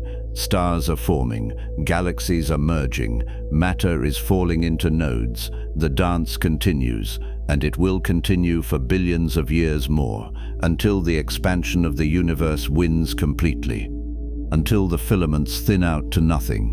Until the voids grow so large that galaxies on opposite sides can no longer see each other. Until the web stretches so far that it tears. But that ending is trillions of years away. For now, the web is very much alive, and we live inside it. We're part of the structure, one galaxy among trillions, one node in a network that spans the observable universe. Which brings us to the obvious next question. If the web is everywhere, and we're part of it, where exactly are we? What does our neighborhood look like? Which filament are we on? Which node are we near? And how do we even figure that out when we're sitting inside the structure, trying to map it from the inside? Those questions have answers, good answers, strange answers, answers that require decades of careful observation and some very clever detective work. Because mapping the cosmic web from inside it is like trying to draw a map of a city while standing on a single street corner. You can see the buildings nearby, you can trace a few roads, but the overall layout, the big picture that takes time to figure out, astronomers have figured it out. And what they've found is that our corner of the web is bigger, stranger, and more interconnected than anyone expected.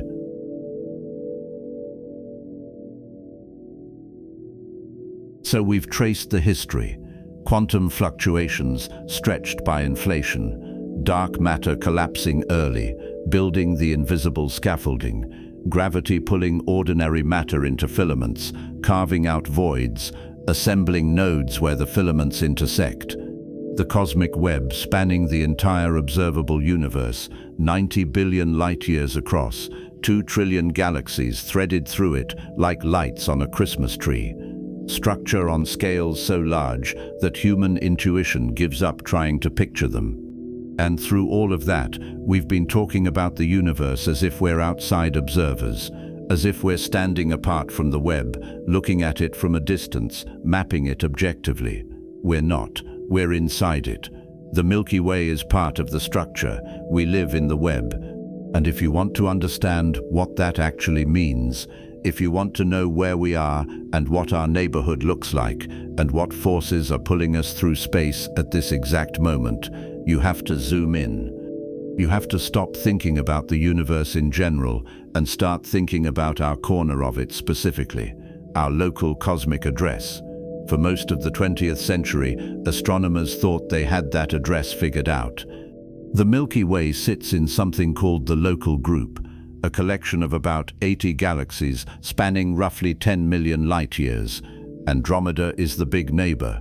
Triangulum is the smaller one. A bunch of dwarf galaxies orbit us like moons. That's the immediate family.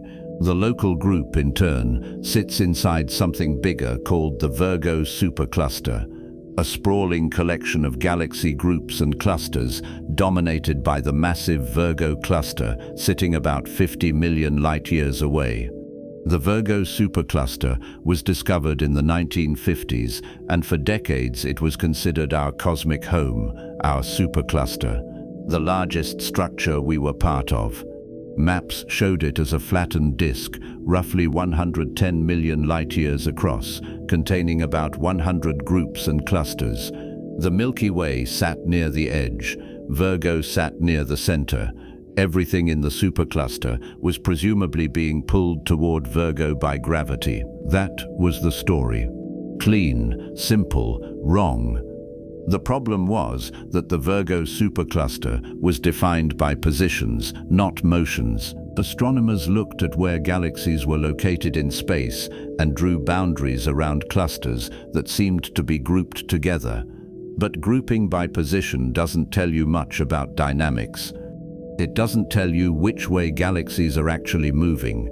It doesn't tell you whether they're gravitationally bound to each other or just happen to be passing through the same region. If you want to understand structure, you can't just look at snapshots. You have to watch things move. You have to measure velocities. And measuring velocities across millions of light-years is hard. You need precise redshift measurements for thousands of galaxies. You need to account for the expansion of the universe. You need to subtract out the motion of the Milky Way itself.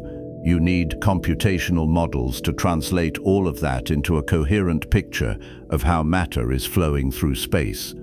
Nobody had the data to do that until recently. Then, in 2014, a team led by an astronomer named R. Brent Tully published a paper in Nature that redrew the map.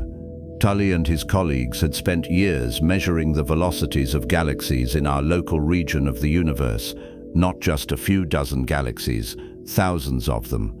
They used radio telescopes, including the Green Bank Telescope in West Virginia, to measure the redshifts of galaxies with high precision. Redshift tells you how fast a galaxy is moving away from us, but that's not the whole story.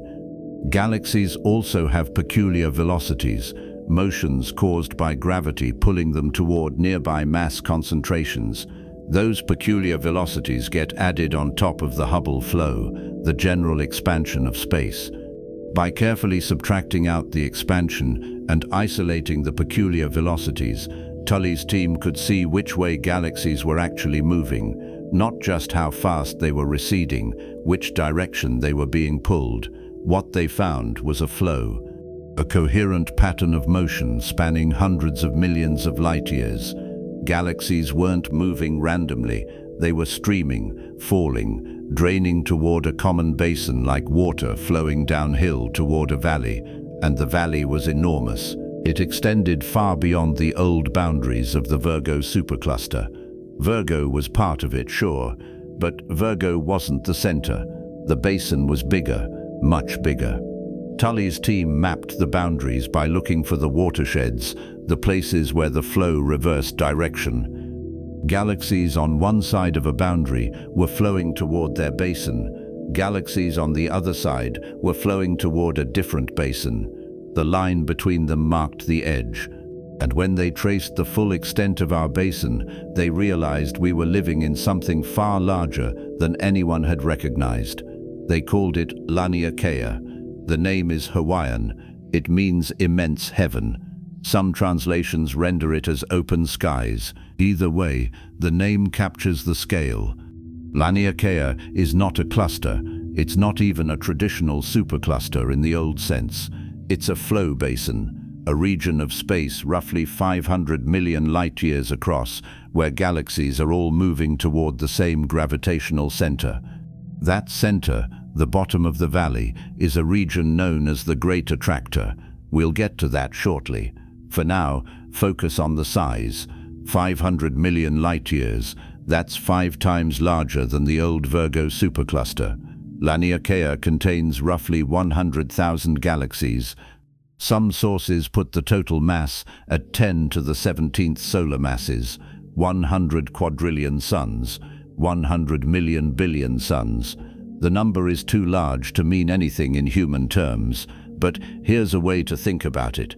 The Milky Way weighs about 1 trillion solar masses. Laniakea weighs 100,000 times more than the Milky Way. It is to us what we are to a single star. Scale collapses when you talk about superclusters. Everything becomes absurdly big. The Milky Way sits near the outskirts of Laniakea. Not at the center, not even particularly close to the center. We're in the suburbs. The local group is part of a minor filament feeding into the main structure. If Laniakea were a city, we'd be in a neighborhood on the edge of town. Virgo, the cluster we used to think we were being pulled toward, is closer to the center, but it's still not the center. The actual center, the deepest part of the gravitational well, is farther away in a region behind the plane of the Milky Way's disk. That region is hard to observe because our own galaxy blocks the view.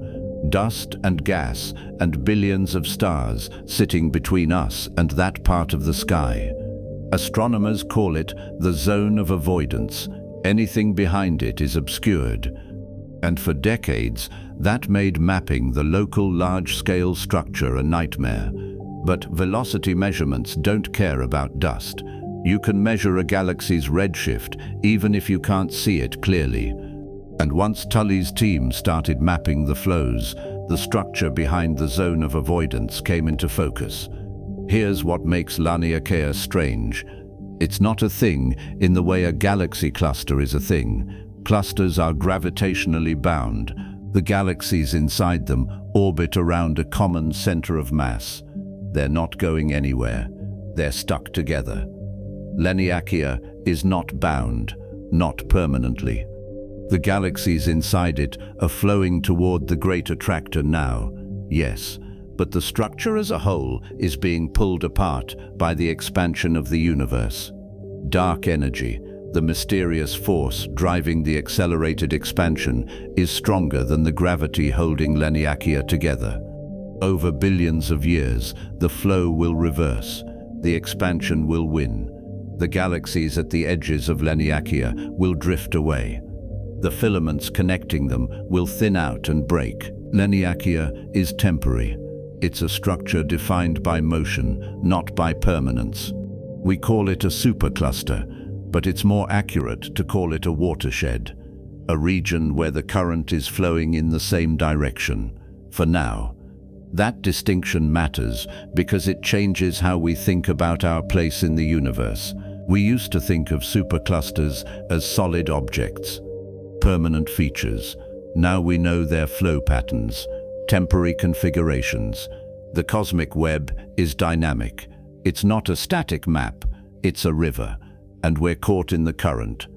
The Milky Way is being pulled toward the great attractor at a speed of about 600 kilometers per second.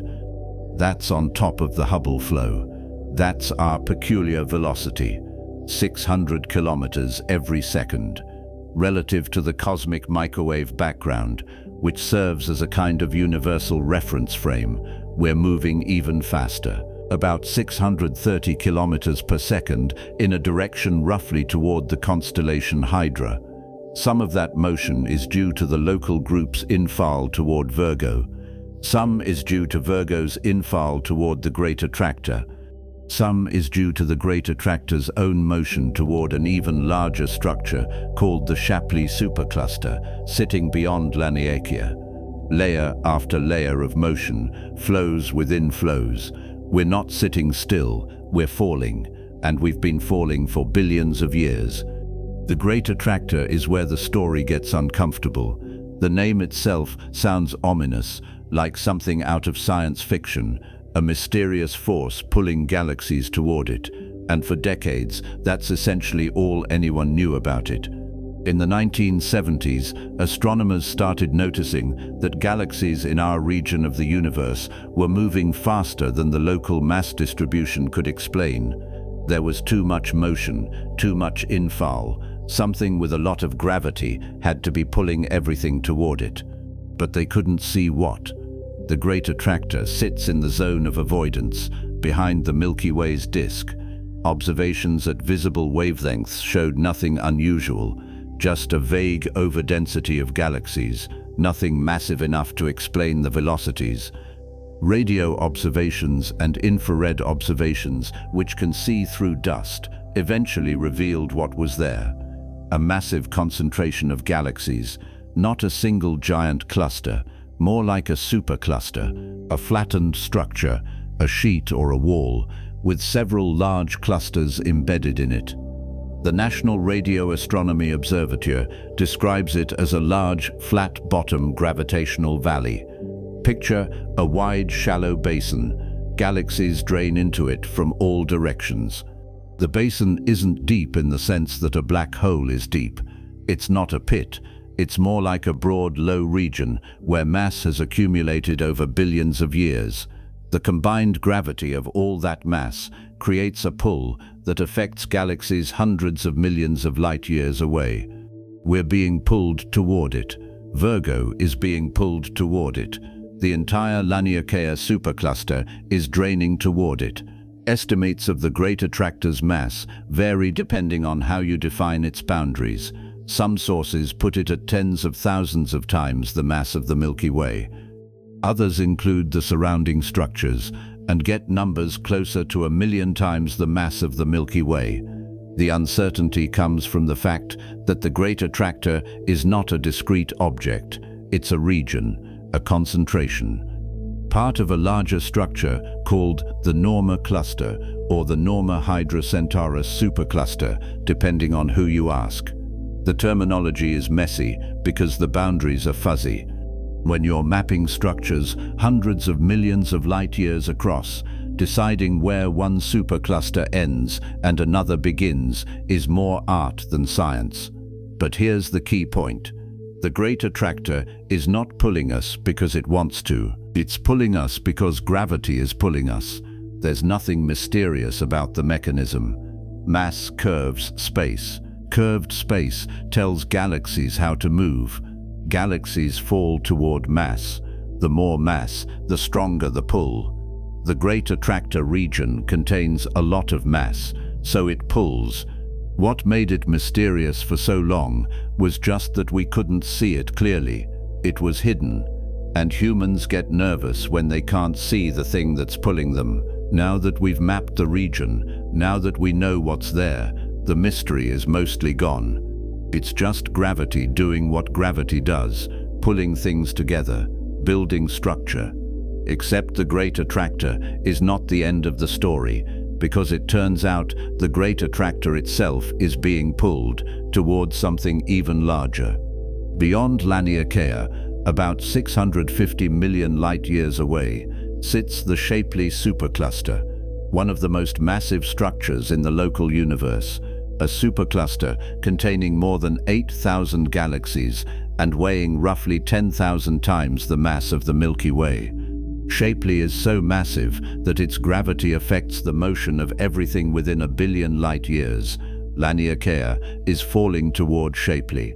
The Great Attractor is falling toward Shapley. We're all falling toward Shapley, and Shapley is presumably falling toward something even larger beyond it. Flows within flows within flows. The cosmic web is not static, it's a cascade. Matter is streaming toward the densest regions. Those regions are streaming toward even denser regions. The hierarchy continues until you reach scales so large that the expansion of the universe dominates and the flow stops. But we're not at that scale yet. On scales of a few 100 million light-years, gravity still wins. Structure is still growing. The web is still assembling. Mapping all of this required reconstructing the flow field. Tully's team didn't just measure velocities. They used those velocities to build a three-dimensional model of how mass is distributed and how galaxies are moving through that distribution. The technique is conceptually similar to how meteorologists build weather maps. You measure wind speeds at different locations. You infer where high-pressure and low-pressure systems are based on how the wind is blowing. You reconstruct the overall pattern. Tully's team did the same thing with galaxies. They measured thousands of velocities. They used those velocities to infer where the mass concentrations are.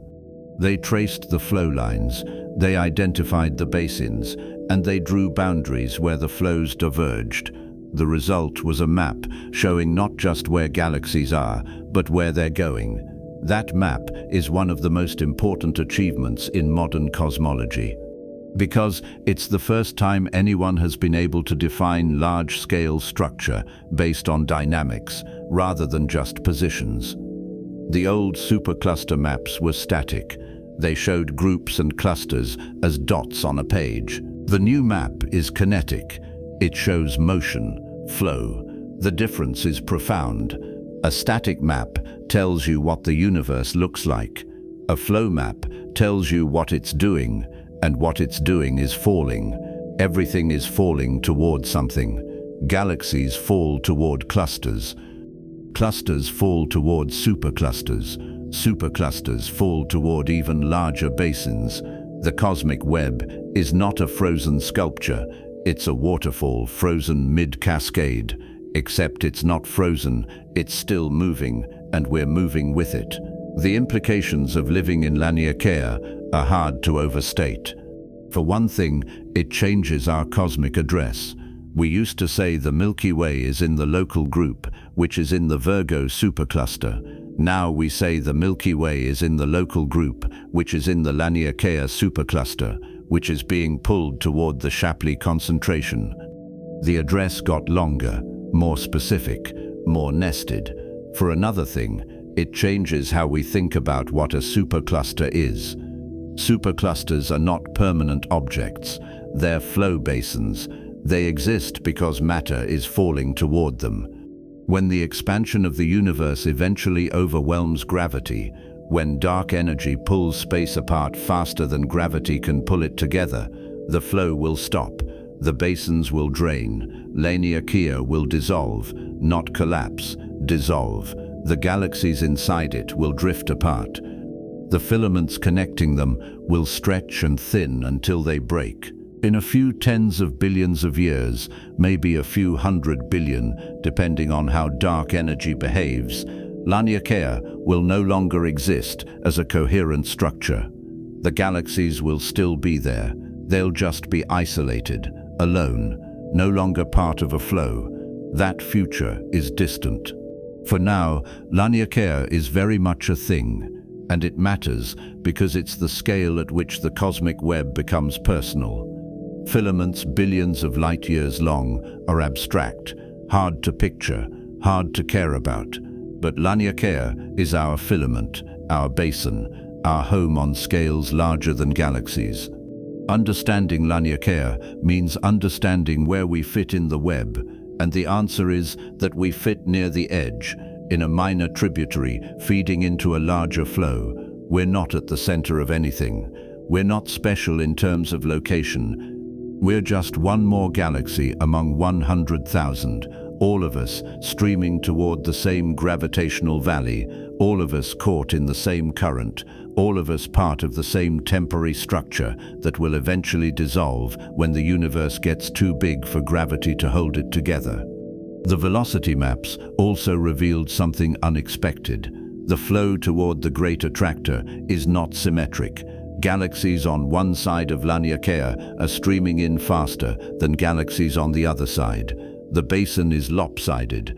That lopsidedness is likely due to the pull from Shapley. Shapley is off to the side, pulling everything in its direction, so the flow field inside Laniakea is distorted, tilted, biased. Instead of a simple radial infall, where everything moves directly toward the center, you get a skewed infall, where everything moves toward the center and slightly toward Shapley at the same time. The result is a structure that looks less like a sphere and more like an elongated blob. A cosmic amoeba stretching toward the nearest massive concentration. That's what Laniakea actually looks like. not a clean disk, not a ball, a stretched basin draining toward a hole that's itself draining toward a bigger hole. One of the strangest aspects of the discovery is that nobody predicted Laniakea. Simulations of structure formation predicted that superclusters should exist. They predicted that matter should flow along filaments. They predicted basins and watersheds. But nobody ran a simulation and said the Milky Way should sit inside a 500 million light-year flow basin centered on the Great Attractor. Laniakea was discovered empirically, by observation, by measurement. The theory said structures like this could exist. The data said this one does.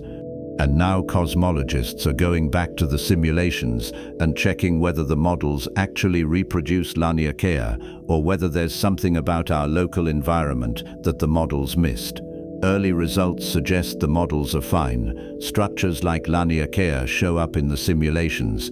They're not rare, they're not unusual. They're a natural consequence of gravitational instability acting on the cosmic web. But finding one in the data, mapping it in detail, naming it, that's new, that's progress. That's what happens when observations catch up to theory. The quote from Tully's Nature paper is worth repeating. We call the contiguous region of the inward flow pattern the Laniakea supercluster of galaxies, our home supercluster. Contiguous region of inward flow. That phrase is precise, clinical, and it hides how strange the discovery actually is. Because what it means is that everything around us, every galaxy within 250 million light-years in every direction is moving the same way, toward the same place, for the same reason. We're all falling together, and we've been falling together for billions of years. Laniakea is not a place we chose. It's not a structure we built. It's a current we were born into. And the current is carrying us toward a region of space we can barely see, pulled by a concentration of mass we didn't know existed until a few decades ago, streaming along a filament that was laid down by dark matter billions of years before the first stars ignited. That's our cosmic neighborhood. That's where we live, in a river draining toward a valley in a web that spans the universe. So now we know our address, we know our flow, we know where we're going. But there's one more complication, one more layer of strangeness. Because the flow maps show where we're moving, but they don't show where we are. And it turns out that where we are is almost as strange as where we're going. Because the Milky Way, along with Laniakea and everything around us, sits inside a void.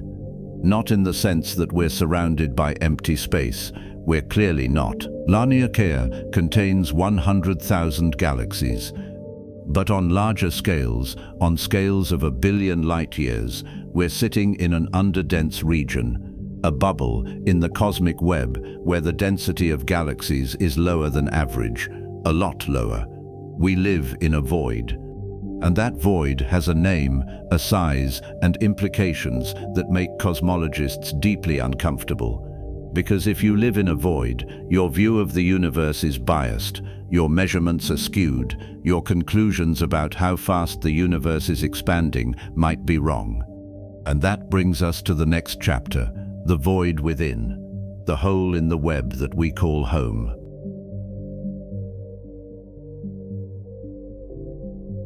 So we've established our address. The Milky Way sits in the local group. The local group sits in Laniakea. Laniakea is a 500 million light-year flow basin draining toward the Great Attractor. And the Great Attractor is being pulled toward the Shapley supercluster 650 million light-years away. We're in a river, a current, a stream of galaxies falling along invisible filaments laid down by dark matter billions of years ago. That's where we are in terms of motion, in terms of structure, in terms of the cosmic web's grand architecture. We're part of the pattern, one galaxy among 100,000 in our supercluster alone, one thread in a web that spans 93 billion light-years. That sounds crowded. It sounds like we live in a busy neighborhood. galaxies everywhere, filaments connecting us to clusters, superclusters pulling us through space. The universe as a bustling network of matter streaming along highways, gathering at intersections, flowing toward the densest concentrations. And in a relative sense, that's true. Compared to the voids, compared to the truly empty regions of the cosmic web, we do live in a relatively crowded place. But here's the uncomfortable part. The part that changes the entire picture once you zoom out far enough. Compared to the cosmic average, compared to what the universe looks like when you take the mean density of galaxies across billions of light years, we are sitting in a hole, a bubble, an underdense region where there are fewer galaxies than there should be. We live in a void, not a void in the sense that there's nothing here. Obviously there's something here. 100,000 galaxies in Laniakea. The Virgo cluster 50 million light-years away, packed with thousands of galaxies. Andromeda 2.5 million light-years away, glowing in our night sky. We're surrounded by structure, but structure is relative. And when cosmologists measured the density of galaxies in a sphere roughly 1 billion light-years across centered on us, they found something troubling. The density is low, lower than the cosmic average, significantly lower. Depending on how you calculate it and which surveys you use, the deficit is somewhere between 10 and 30%. One study found that out to a distance of about 300 million light-years, the galaxy density around us is roughly 25% below what you'd expect if you dropped a billion light-year sphere randomly into the universe and counted what was inside. That's not a small discrepancy. That's not noise, that's a void. The structure has a name, the KBC void, named after the 3 astronomers who first characterized it in detail: Ryan Keenan, Amy Barger, and Lennox Cowie. In 2013, they published a paper analyzing galaxy surveys and noted that the local universe, the region within a few 100 million light-years of the Milky Way, appeared to be systematically underdense. Other studies had hinted at this before, hints that our region might not be typical, but Keenan, Barger, and Cowie made the case explicit. They argued that we are living inside a void roughly 2 billion light-years across, not the biggest void ever found, not the emptiest, but large enough and empty enough that it matters, large enough that it affects how we measure the universe, large enough that it raises the uncomfortable question of whether our view of cosmology is biased by the fact that we're sitting in an atypical location, 2 billion light-years. Let's pause on that number because it's easy to say and impossible to picture. Light traveling at 300,000 kilometers per second takes 2 billion years to cross the KBC void. The Sun is 4.6 billion years old. The void is nearly half the age of the Sun in light travel time. Galaxies on one side of the void are so far from galaxies on the other side that the light leaving them now won't arrive for 2 billion years. By the time it does, those galaxies will have evolved, merged, changed beyond recognition. Stars will have been born and died. Planets will have formed and been swallowed by their suns. Species will have risen and gone extinct, and the light will still be in transit, crawling across the emptiness, carrying information about a universe that no longer exists in the form it left. The KBC void is not perfectly empty. No void is. There are galaxies inside it. The Milky Way is one of them. Laniakea is inside it. The Virgo cluster is inside it, but the density is low. Picture a neighborhood where every house is separated by a mile instead of 100 feet. The houses are still there. People still live in them. But the neighborhood feels empty, sparse. That's what the KBC void is like. Galaxies exist inside it, but the spacing between them is wider than average. The filaments are thinner. The clusters are smaller. The overall density of matter is below the cosmic mean, and that below-average density has consequences. Before we get to those consequences, we need to understand what voids are and why they exist. Because voids are not anomalies, they're not holes punched in the universe by some cosmic accident. They're a fundamental part of the structure. The cosmic web is made of 4 components: filaments, walls, nodes, voids. The voids are not leftover space. They're not the gaps between the interesting parts. They're as much a part of the web as the filaments are. In fact, they take up most of the volume. Roughly 80% of the universe by volume is void. Only 20% is filament, wall, or cluster. The universe is mostly empty. We just don't think about it that way because we live in the 20%. We live where the galaxies are. So when we look out, we see galaxies, we see structure, we see neighbors. But the truth is that most of space is dark, most of space is void, and we are, on cosmic scales, sitting uncomfortably close to one of those dark regions. Voids form naturally during structure formation. Start with the early universe, almost uniform density, 1 part in 100,000 variations. Those variations are the seeds. Gravity amplifies them. Overdense regions pull in more matter, they get denser. Underdense regions lose matter, they get emptier. For every region that gains mass, another region has to lose mass. Conservation of matter. The universe can't create mass out of nothing, it can only move it around. So as matter flowed into the filaments and nodes, it flowed out of the voids. The voids are the source, the regions where the matter came from, and once the process started, it fed on itself. Matter drained out of the underdense regions, the density dropped, the gravitational pull weakened. Even more matter drained away toward the denser regions. The voids expanded, and the more they expanded, the emptier they got. Over billions of years, the small underdense regions in the early universe became enormous voids, bubbles in the foam, holes in the web. The analogy cosmologists use most often is soap bubbles. If you blow soap bubbles and let the foam settle, you get a structure where thin walls surround empty bubbles. The walls are where the soap is, the bubbles are where the soap isn't. The cosmic web has the same geometry. Thin, dense walls of galaxies surrounding enormous empty bubbles where almost nothing exists. Stand inside a bubble and you see walls in every direction at the horizon. But nearby, locally, there's nothing, just empty space. Stand on a wall, inside a filament, and you see galaxies everywhere. Neighbors within tens of millions of light years, crowded, busy. Your experience of the universe depends entirely on where you are in the foam, and we, it turns out, are closer to the inside of a bubble than most galaxies are. The first large void ever identified was discovered in the 1980s during one of the first big redshift surveys. The CFA survey, led by Margaret Geller, John Huckra, and Valerie de Laparent.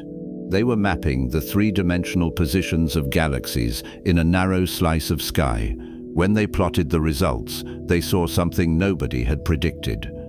A large region, roughly 250 million light-years across, where almost no galaxies existed.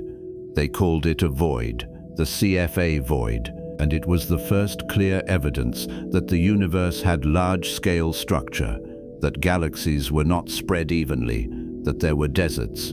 Enormous empty regions where the density of galaxies dropped to almost nothing. That discovery changed cosmology. It forced theorists to ask whether their models could produce voids. Some models could, some couldn't. The ones that couldn't were quietly retired. Since then, astronomers have found thousands of voids. They're everywhere. The Sloan Digital Sky Survey, one of the largest galaxy mapping projects ever undertaken, catalogued hundreds of voids in detail. Sizes ranging from 50 million light-years across to more than 300 million. The largest known void, which we'll get to in the next chapter, is more than 300 million light-years in diameter and contains almost nothing. A handful of dwarf galaxies. That's it. The rest is empty, dark, silent. If you lived in a galaxy in the center of that void, your night sky would be almost completely black. No Milky Way stretched across the horizon, no Andromeda glowing faintly in the distance, just a few dim smudges near the edges of the sky where the walls of the void begin, and darkness everywhere else. The loneliest place in the universe. The KBC void is not that empty, not nearly, but it's underdense enough to matter. And here's why it matters. If you're trying to measure the expansion rate of the universe, the Hubble constant, you need to measure distances to galaxies and how fast they're moving away from you. The standard technique involves finding certain types of stars or supernovae whose brightness you can calculate, comparing that calculated brightness to how bright they look from Earth, and using the difference to figure out how far away they are. Then you measure their redshift to see how fast they're receding. Divide the speed by the distance, and you get the Hubble constant. Simple in principle, messy in practice. And one of the things that makes it messy is that the expansion rate is not perfectly uniform. On average, across the whole universe, space expands at a certain rate. But locally, in specific regions, the rate can be slightly higher or slightly lower, depending on the density of matter in that region. Underdense regions expand faster. Overdense regions expand slower. Think about it. Gravity resists expansion. The more mass you have in a region, the more gravity is pulling things back together, the slower that region expands. In a void, where there's less mass, there's less gravity resisting the expansion. So voids expand faster than average. The difference is small, a few percent, but it's real. And if you're sitting inside a void and you measure the expansion rate using galaxies nearby, you're measuring the expansion rate of the void, not the cosmic average, the local value. And the local value is higher. This is where the KBC void becomes controversial. Because if we're living in a void and the void is expanding faster than average, then our measurements of the Hubble constant might be biased high. We might be looking at galaxies streaming away from us and thinking that's the universal expansion rate, when in reality, it's the local expansion rate, the void expansion rate. And that could explain, at least partially, one of the biggest problems in modern cosmology, the Hubble tension. The fact that measurements of the Hubble constant using nearby galaxies give a number around 73 kilometers per second per megaparsec, while measurements based on the cosmic microwave background and the early universe give a number around 67, a gap of about 9%. Too large to be a statistical fluke, too persistent to be a measurement error. The gap has been there for years, and it's not going away. Some cosmologists think it's telling us that the standard model of cosmology is incomplete. Others think it's telling us that one of the measurement methods is wrong, and a few think it's telling us that we live in a void and our measurements are biased. The void hypothesis is appealing because it solves the tension without requiring new physics. You don't have to modify general relativity.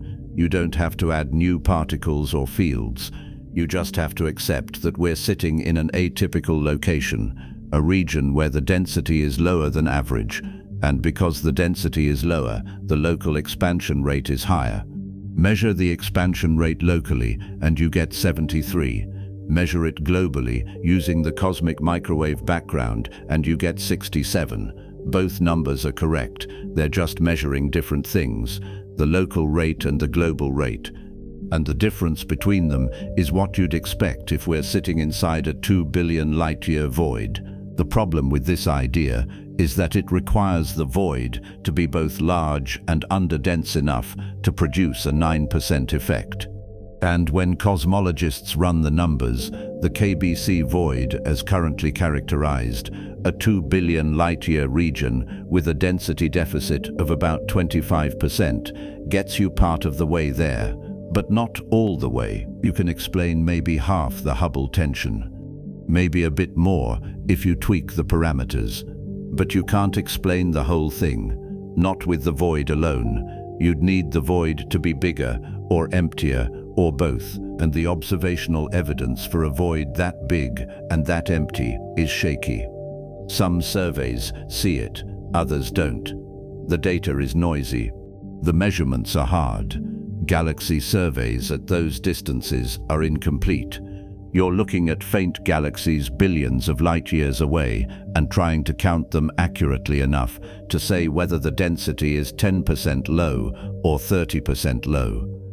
The error bars are large.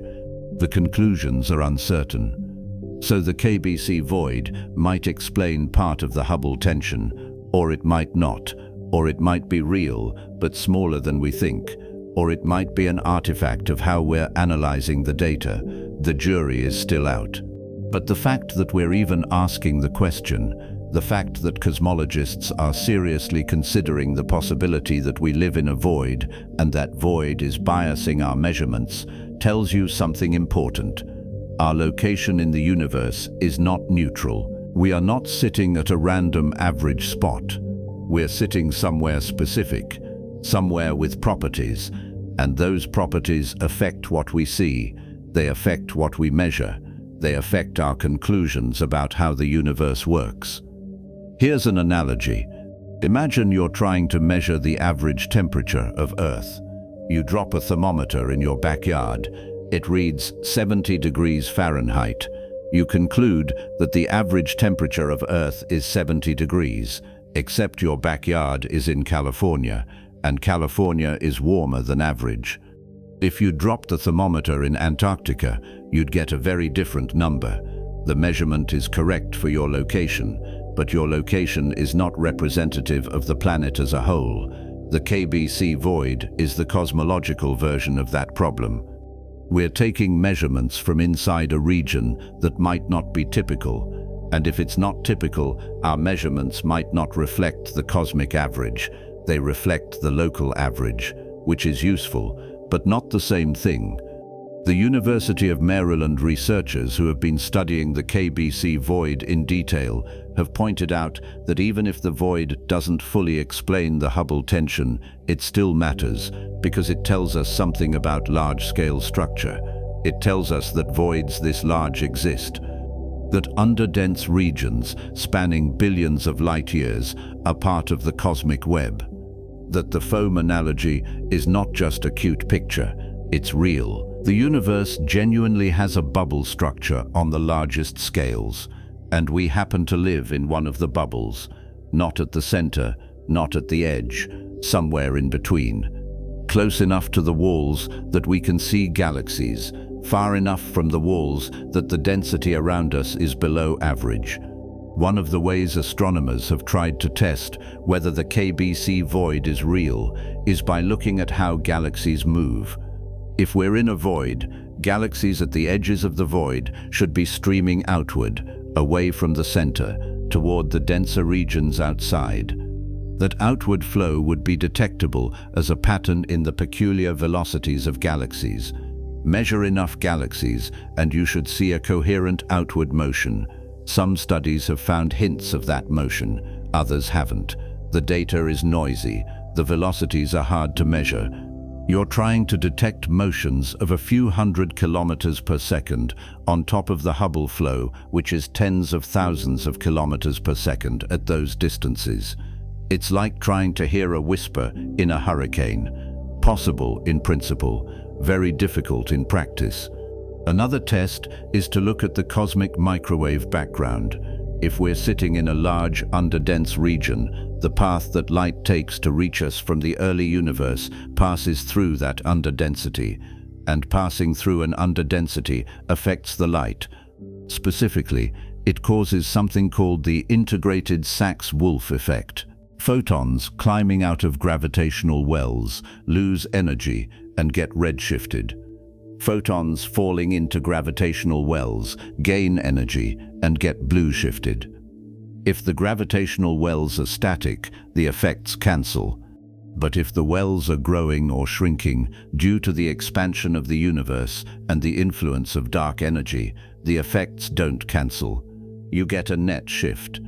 In a void, where the density is low and the expansion is faster, the integrated Sachs-Wolf effect predicts that the cosmic microwave background should look slightly colder in the direction of the void. Some studies claim to see that cooling. Others say the signal is too weak to be conclusive. The debate continues. The broader point is that living in a void is not just a curiosity. It's not just a fun fact to mention at parties. It has real implications for cosmology. It affects how we interpret data. It affects which measurements we trust. It affects whether we think there's a crisis in cosmology or just a misunderstanding of our local environment. And the uncomfortable truth is that we can't easily check whether we're in a typical location. We can't step outside the universe and look at it from a neutral vantage point. We're stuck here, inside the web, inside Laniakea, inside the KBC void, taking measurements from the only place we have access to, and hoping that our location is close enough to average that our conclusions about the universe are valid. Most of the time, that hope is probably justified. The universe is large, the cosmic web is everywhere. What we see here should reflect what's happening everywhere else. But there are edge cases, situations where being in a slightly underdense region biases your measurements just enough to matter. The Hubble tension might be one of those situations. Or it might not. We don't know yet. What we do know is that voids are real, they're large, they're a fundamental part of the structure of the universe, and we're closer to one than we used to think. The old picture of the Milky Way sitting in a bustling supercluster, surrounded by thousands of galaxies, was not wrong exactly. It was incomplete.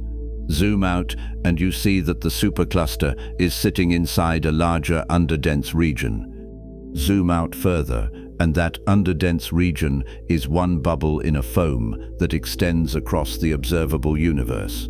Filaments and voids, nodes and bubbles, structure and emptiness. The cosmic web is not just a web, it's a foam, and foam is mostly air.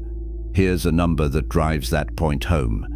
The average density of the universe is roughly 5.9 protons per cubic meter. That's the mean density if you take all the ordinary matter in the universe and spread it evenly across all of space, 5.9 protons per cubic meter.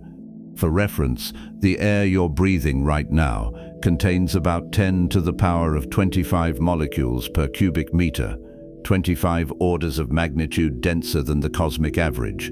The universe is almost perfectly empty. Even in the densest regions, in galaxy clusters, the space between galaxies is a vacuum better than anything we can produce in a laboratory. And in the voids, the density drops even lower. Maybe 1 proton per cubic meter, maybe less. The voids are empty in a way that's hard to comprehend, and we're sitting on the edge of one. The KBC void is not the biggest void. It's not the emptiest, but it's ours.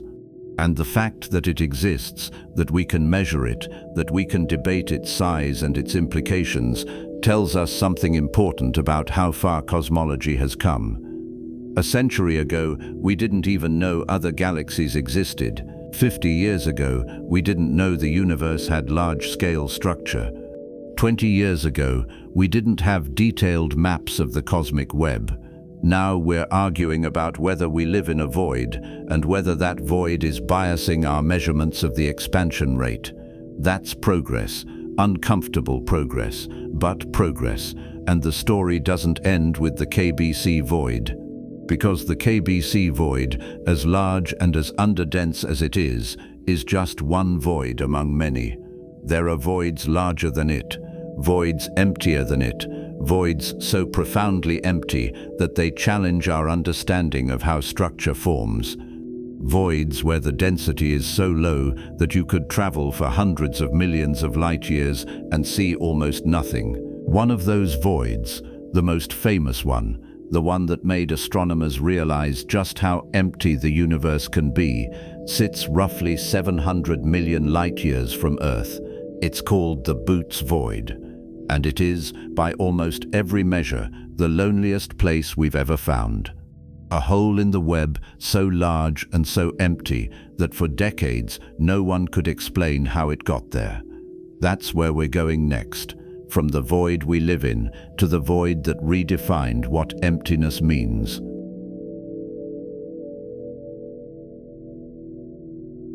The KBC void is unsettling enough.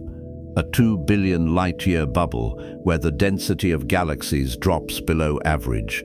A region where we happen to live.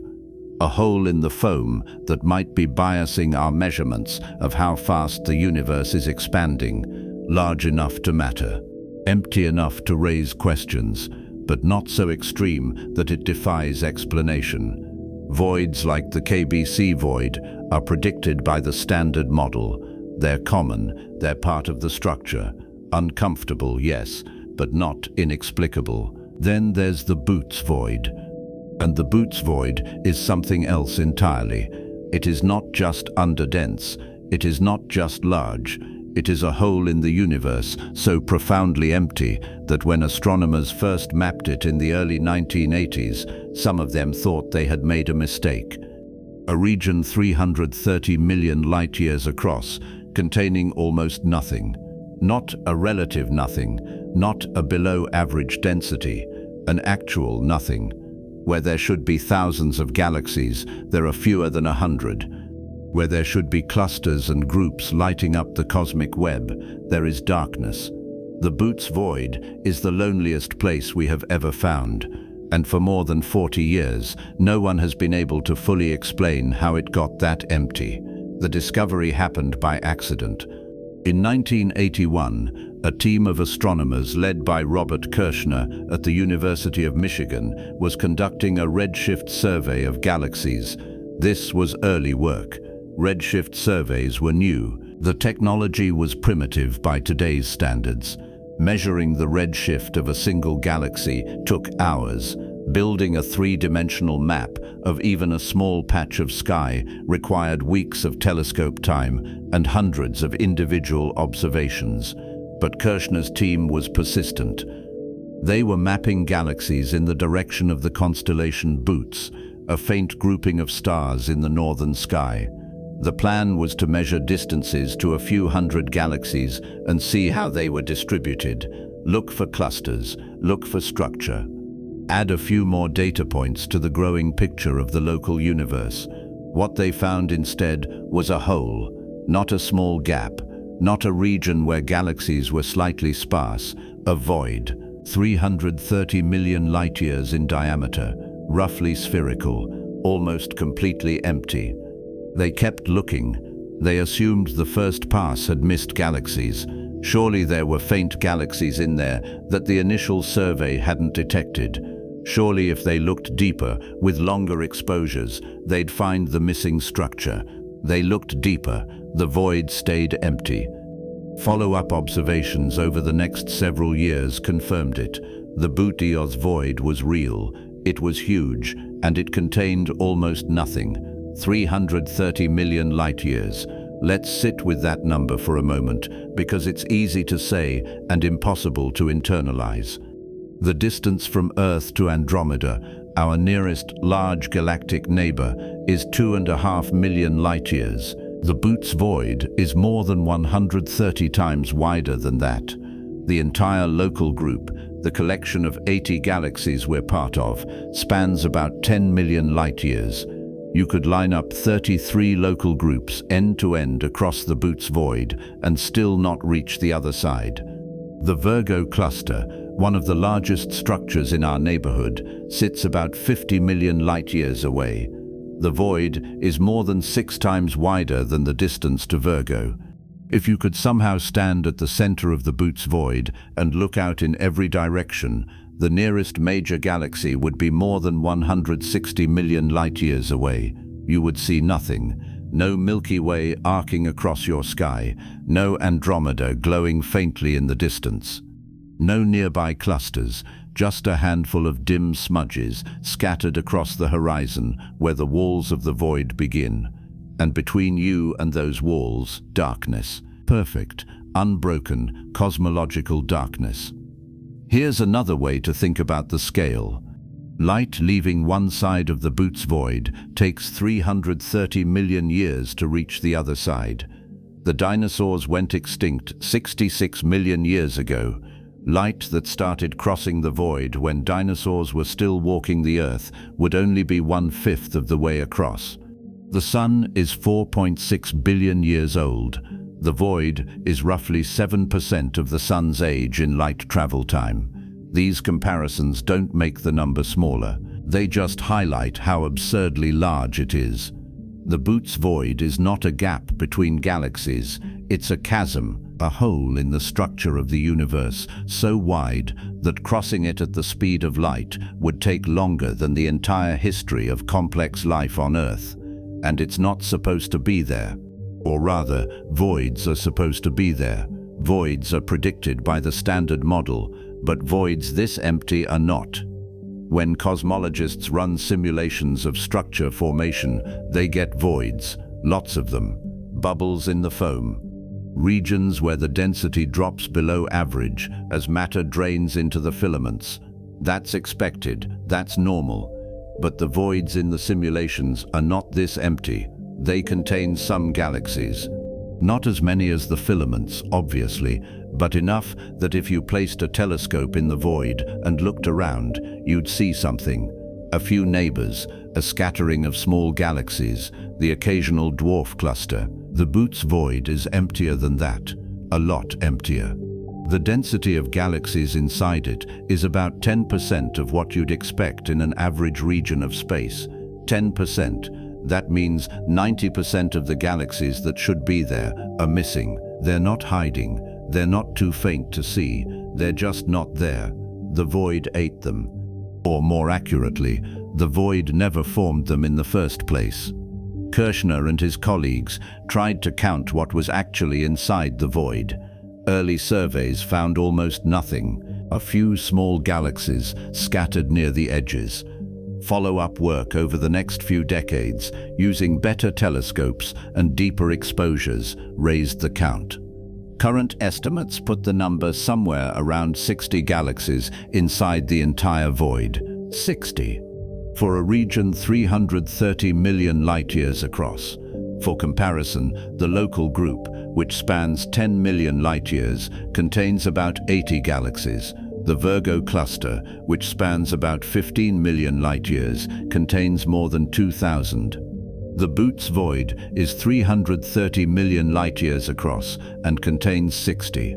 The density is not just low, it's absurdly low, incomprehensibly low. If you scaled the Boots void down to the size of the local group, it would contain fewer than one galaxy. One.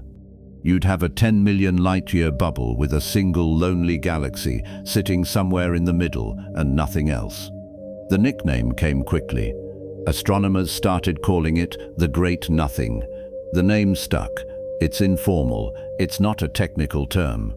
But it captures the visceral reaction people have when they first see the data. You expect the universe to be full. You expect galaxies everywhere.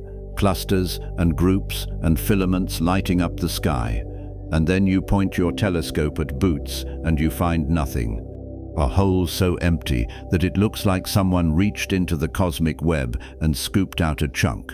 The Great Nothing. It sounds like something from mythology, a place at the edge of the world where the map ends and the void begins, except it's real. It's sitting 700 million light-years from Earth, and we have no satisfying explanation for why it's that empty. Let's talk about how voids are supposed to form, because that's the baseline. The starting point. The thing that makes the Boots void so strange. Voids form during structure formation when matter drains out of underdense regions and flows into overdense regions. Start with the early universe. Almost uniform density. Tiny fluctuations, 1 part in 100,000.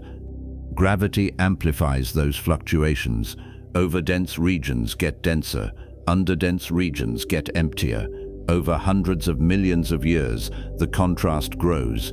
The overdense regions become filaments and clusters. The underdense regions become voids. Simple, predictable, the math works. Simulations reproduce it. Observations confirm it. Voids are a natural consequence of gravitational instability acting on a slightly lumpy universe. But there's a limit to how empty a void can get, because even in an underdense region, there's still some matter, dark matter, gas. A few pockets of slightly higher density where galaxies can form. The void doesn't drain completely, it just drains most of the way. You end up with a region where the density is maybe 10 to 20% of the cosmic average, lower than the filaments, lower than the walls, but not zero. Not close to zero.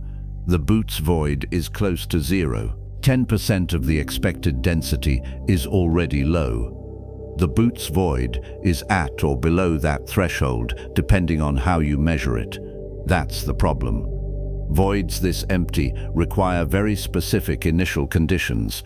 You need a region that started out significantly underdense, more underdense than the typical 1 part in 100,000 fluctuations.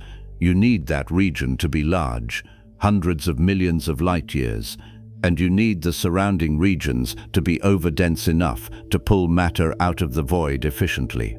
All of that has to line up. And even then, you don't quite get the Boots void. You get something emptier than average, but not this empty. One hypothesis is that the void is older than most voids, that it's been draining longer. If the underdensity that seeded the Boots void was in place very early and matter has been flowing out of it for the entire history of the universe, maybe it's had enough time to become this empty. The problem with that idea is that voids don't just keep draining forever. At some point, the expansion of the universe takes over. Once a region gets large enough, the expansion starts pulling the walls of the void apart faster than gravity can pull matter into those walls. The void stops draining and starts expanding. It doesn't get emptier, it just gets bigger. So time alone doesn't explain it. You need the void to have been emptier from the start. Another hypothesis is that the void is not a single structure. Maybe it's several smaller voids that merged over time. If you have 2 or 3 underdense regions sitting next to each other and they grow and overlap, you could end up with a combined void larger and emptier than any of the individual pieces. That's plausible. Simulations show that voids do merge, they grow, they interact. The cosmic web is dynamic, but merging doesn't make voids emptier, it makes them bigger. The density inside a merged void is roughly the average of the densities of the original voids. If you start with 3 voids each at 20% density and merge them, you get one big void at 20% density, not 10%, not 5%. The math doesn't work. Merging explains size, it doesn't explain emptiness. A third hypothesis, one that's more speculative, is that something happened inside the void early on that prevented galaxies from forming. Maybe the region was filled with hot gas that never cooled. Maybe there was an unusually high level of ionizing radiation that kept the gas too hot to collapse. Maybe dark matter in that region behaves slightly differently for reasons we don't understand, and it didn't clump efficiently. All of these ideas are possible in principle. None of them have strong observational support. We don't see evidence for unusually hot gas in the void. We don't see sources of ionizing radiation. We don't see any obvious reason why dark matter would behave differently there than anywhere else. So the idea remains a hypothesis, a placeholder, a way of saying we don't know what happened, but something must have happened. The simplest explanation, the one that most cosmologists lean toward by default, is that the Boots void is just a statistical fluke, a rare configuration. The universe is large. The cosmic web is full of voids. Most of them are small, some are medium, a few are large, and every once in a while, purely by chance, you get one that's extremely large and extremely empty, not because anything special happened, just because the initial conditions in that region happen to be at the extreme tail of the distribution. 1 part in 100,000 fluctuations means most regions are close to average, but it doesn't mean all regions are close to average. Outliers exist. The Boots void is an outlier. A 3 sigma event, maybe 4 sigma. Rare but not impossible. Run the universe forward 13.8 billion years, and somewhere, purely by chance, you'll get a void this empty. We happen to live close enough to see it. That's the conservative explanation, the boring explanation. And it's probably correct, but it's unsatisfying, because outliers are supposed to be rare, and the Boots void is not alone. There are other large voids, not quite as large, not quite as empty, but close. The Eridanus supervoid, the Capricornus void, the Sculptor void. All of them hundreds of millions of light years across, all of them significantly underdense. The Boots void is the most extreme example, but it's not unique. And when you start finding multiple extreme examples, the statistical fluke explanation starts to feel thin. Maybe voids this large and this empty are rarer than the models predict. Maybe there's something about the initial conditions, something about the way density fluctuations were distributed in the early universe that we're not accounting for. Maybe the cosmic web has more structure, more contrast, more extremes than the standard model expects. That possibility makes cosmologists uncomfortable because the standard model works. It explains almost everything, but not quite everything. And the Boots void, along with the other supervoids, sits in that gap, the part where the model works but the details don't quite line up. One of the most striking things about the Boots void is how it looks when you map it, not in terms of galaxies, but in terms of the dark matter distribution. We can't see dark matter directly, but we can infer its distribution from gravitational lensing and from the motions of the galaxies that do exist inside and around the void. When cosmologists do that, they find that the void is not completely empty of dark matter. There's still dark matter in there, not as much as in the filaments, not as much as in the clusters, but enough that the region is not a true vacuum.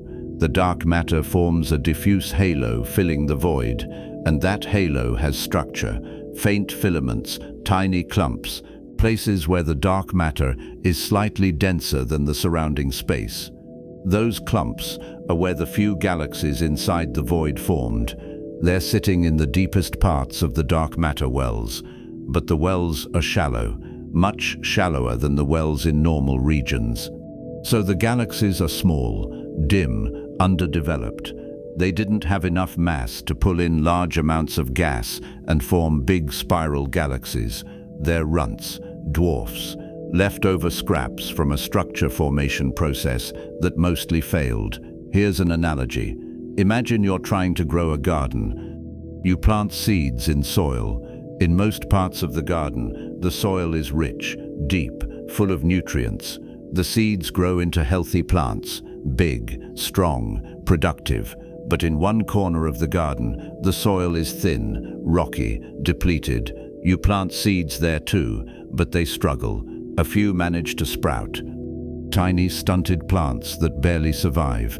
That corner of the garden is the Bootis void. The seeds are the initial density fluctuations. The soil is the dark matter, and the plants are galaxies. Most of the garden is lush. That corner is barren, not because you didn't plant seeds there, but because the soil couldn't support them. The bubble universe metaphor keeps coming up when cosmologists talk about voids, the idea that the universe looks like foam, thin, dense walls surrounding enormous empty bubbles. The walls are where the galaxies are, the bubbles are where they aren't. The Boots void is one of the bubbles, a big one, an extreme one. but fundamentally the same kind of structure as every other void in the cosmic web, just scaled up. The metaphor is useful because it conveys the geometry. Stand inside a bubble and you see walls in every direction at the horizon. Stand outside the bubble on one of the walls and you see neighboring walls and filaments connecting them.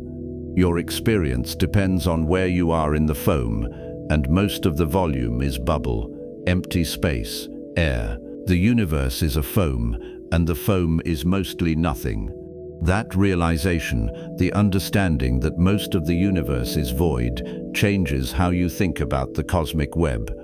We talk about filaments and clusters as if they're the main story, the interesting parts, the places where things happen, stars form, galaxies merge, structure evolves.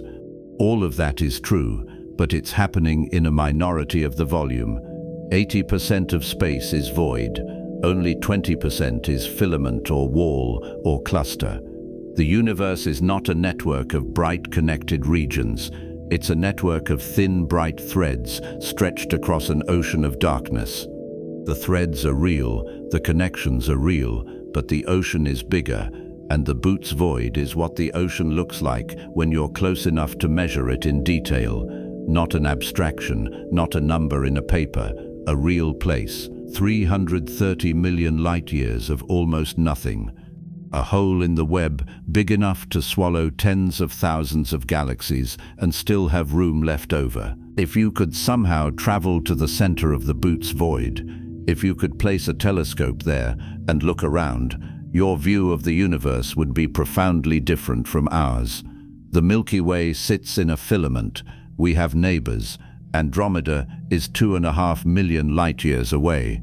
The Virgo cluster is 50 million light-years away.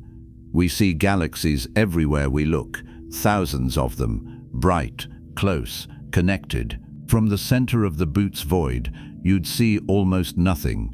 The nearest major galaxy would be more than 160 million light-years away. A faint smudge, barely visible. If you didn't know to look for it, you might miss it entirely. The rest of the sky would be black. No Milky Way, no galactic disk, no spiral arms, no glowing core, just darkness. A few faint dots scattered near the horizon marking the walls of the void, and silence. Not literal silence. Space doesn't carry sound, but a kind of cosmic silence. An emptiness so profound that it would take light more than 300 million years to bring you news from the outside. You would be isolated, cut off, alone in a way that no human has ever experienced. The loneliest place in the universe, and yet even there, even in the center of the great nothing, you would not be in a true vacuum. There would still be dark matter around you, diffuse, spread thin, but present. There would still be hydrogen gas, a few atoms per cubic meter, maybe less, but not zero. There would still be the cosmic microwave background, the faint glow of radiation from the early universe, 3 degrees above absolute zero, filling every direction, unchanging. You would not be in nothingness, you would be in near nothingness. And the difference between those two things is everything, because nothingness doesn't exist, not in our universe. Even the voids are part of the structure. Even the Boots void, empty as it is part of the cosmic web. It's not a hole punched in reality, it's a bubble in the foam. A region where the density is low, but not zero. A place where structure formation failed, but not completely. There are galaxies in there, 60 of them, small, dim, isolated, but real. The void is not empty in an absolute sense. It's just emptier than we expected, emptier than the models predict. Emptier than makes sense given what we know about how structure forms. That gap between expectation and observation is what makes the Boots void scientifically important. It's not just a curiosity, it's a test, a challenge. If the standard model of cosmology is correct, if our understanding of dark matter and dark energy and gravitational instability is accurate, then the Boots void should fit, It should be explainable. A rare event, yes, but not impossible, not forbidden. The fact that it's so extreme, that it pushes right up against the edge of what the models allow, means it's telling us something. Maybe it's telling us that our initial conditions were lumpier than we thought, that the quantum fluctuations stretched by inflation had more contrast, more variation than the simplest models predict. Maybe it's telling us that structure formation in underdense regions proceeds differently than we assumed, that something about the physics of galaxy formation, the cooling of gas, the collapse of dark matter halos, works differently when the density is very low. Or maybe it's telling us that the models are fine and we just got unlucky. We happen to live in a universe where one region, purely by chance, ended up 330 million light-years across and almost completely empty. Roll the dice enough times and rare things happen. The Boots void has been studied for more than 40 years, hundreds of papers, thousands of observations, deep surveys, spectroscopy, simulations, and the consensus is basically this: it's real, it's extreme, and it's probably not a sign that the standard model is broken. Just a sign that the standard model allows for more variation, more contrast, more emptiness than most of us intuitively expected. The universe is not uniform, it's lumpy, and lumps come in all sizes. The Boots void is a very large lump in the opposite direction, an anti-lump, a bubble, and bubbles are part of the foam. But here's the thing that keeps the Boots void interesting, even after 40 years of study. We still don't have a complete picture of what's inside it. 60 galaxies have been confirmed. But how many more are there that are too faint to see? How many dwarf galaxies? How many tiny clumps of stars that don't qualify as galaxies but are still there? The surveys have limits. Faint galaxies at large distances are hard to detect. You need long exposures, large telescopes, sensitive instruments, and even then you miss things. So the 60 galaxy count is a lower limit. The true number could be higher, maybe 100, maybe 200. That wouldn't change the story much. Even 200 galaxies in a region that size is absurdly empty, but it would shift the details. It would tell us more about how galaxy formation proceeds in extreme environments, and it might help narrow down which of the competing explanations for the void's emptiness is correct. The other open question is whether the Boots void is connected to other structures. Voids don't exist in isolation. They're part of the web. The walls surrounding the void are filaments and clusters. Those filaments connect to other filaments. Those clusters are part of larger superclusters. The Boots void sits in a specific location in the cosmic web, near Laniakea, actually. Not inside Laniakea, but not far outside it either, a few 100 million light-years away, close enough that the gravitational pull of Laniakea might affect the shape of the void. Close enough that matter draining out of the void might be feeding into Laniakea's filaments. The web is interconnected. Everything pulls on everything else. And the voids are not passive, empty spaces. They're active participants in the flow. Gas and dark matter drain out of them and into the surrounding structure. The Boots void has been draining for billions of years. Where did all that matter go? Into the walls, into the filaments at the edges, into clusters sitting just outside the void's boundaries. The void is a source, a reservoir, and the structure around it is the sink. Understanding that flow, mapping it in detail, measuring how fast matter is moving and in which direction, is one of the next big steps in void science. It's not enough to know the void is there. We need to know how it's connected, how it interacts with the rest of the web, how the emptiness inside it affects the density outside it.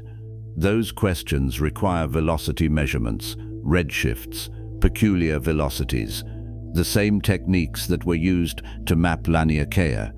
Apply those techniques to the Boots void and you start to see the void as part of a dynamic system rather than a static whole. You see it draining, expanding, shaping the flow of matter around it. That's the future of void studies. Not just cataloging where the voids are, but understanding how they move and how they shape the web. The Boots void will keep getting mapped. Deeper surveys, better telescopes, higher resolution. Each new observation adds a few more galaxies to the count, a few more details to the structure, and slowly, over decades, the picture will sharpen. Maybe we'll find that the void is not quite as empty as we thought. Maybe we'll find that it's even emptier. Either way, it will remain one of the most extreme examples of cosmic structure. A hole in the web so large and so empty that it forces us to confront just how strange the universe's architecture really is. Filaments spanning billions of light years, clusters weighing 1,000,000 billion suns, and voids, enormous voids, where almost nothing exists.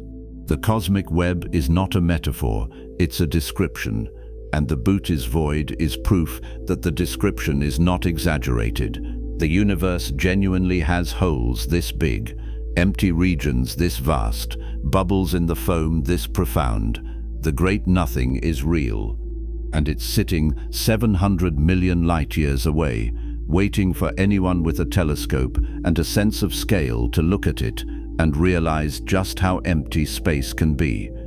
So we've traveled from the seeds of structure, quantum fluctuations stretched by inflations, to the invisible scaffolding of dark matter, to the assembly of the cosmic web through billions of years of gravitational collapse, to our own neighborhood in Laniakea, to the void we live in, and finally to the most extreme void we've ever found, the Boots void, the great nothing. 330 million light years of almost perfect emptiness. And through all of that, through every chapter of the story, one question keeps surfacing. How do we know any of this? How did cosmologists figure out that the universe has this structure, that it's threaded like a web, that voids exist, that we're part of a flow basin called Laniakea, that the Boots void is real and not a measurement error? The answer is not a telescope. The answer is not a satellite. The answer is a person, a physicist who spent more than 50 years mapping the cosmic web, who developed the mathematical tools to analyze large-scale structure, who predicted that the universe should have filaments and voids decades before anyone observed them, who built the theoretical framework that every modern cosmologist uses when they talk about how galaxies are distributed. His name is Jim Peebles, and he is the architect of everything we've been talking about. Not the architect of the universe, the architect of our understanding of the universe. And his story is where this all comes together.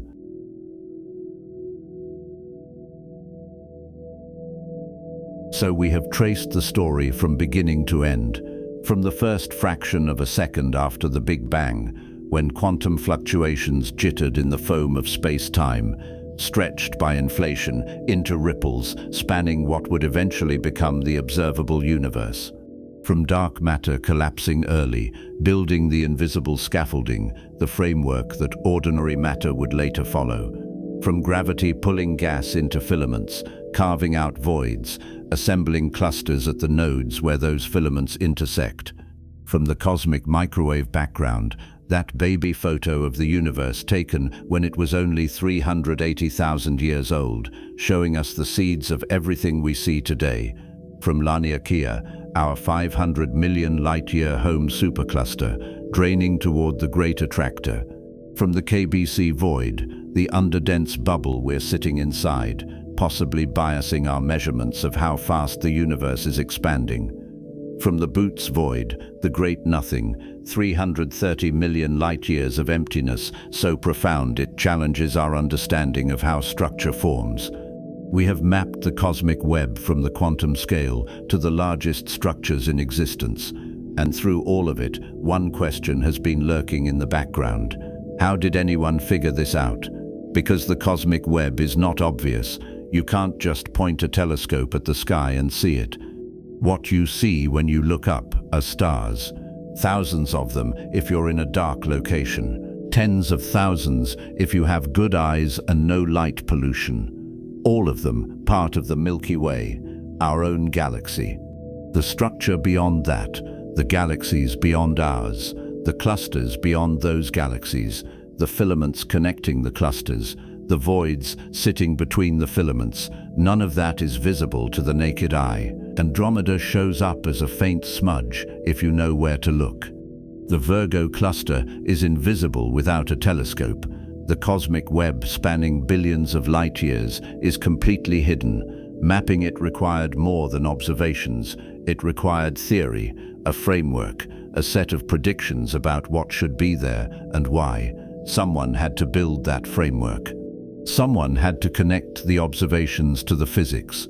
Someone had to take the scattered pieces of evidence, the galaxy surveys, the redshift measurements, the cosmic microwave background data, the dark matter inferences, and weave them into a coherent story about how the universe built itself.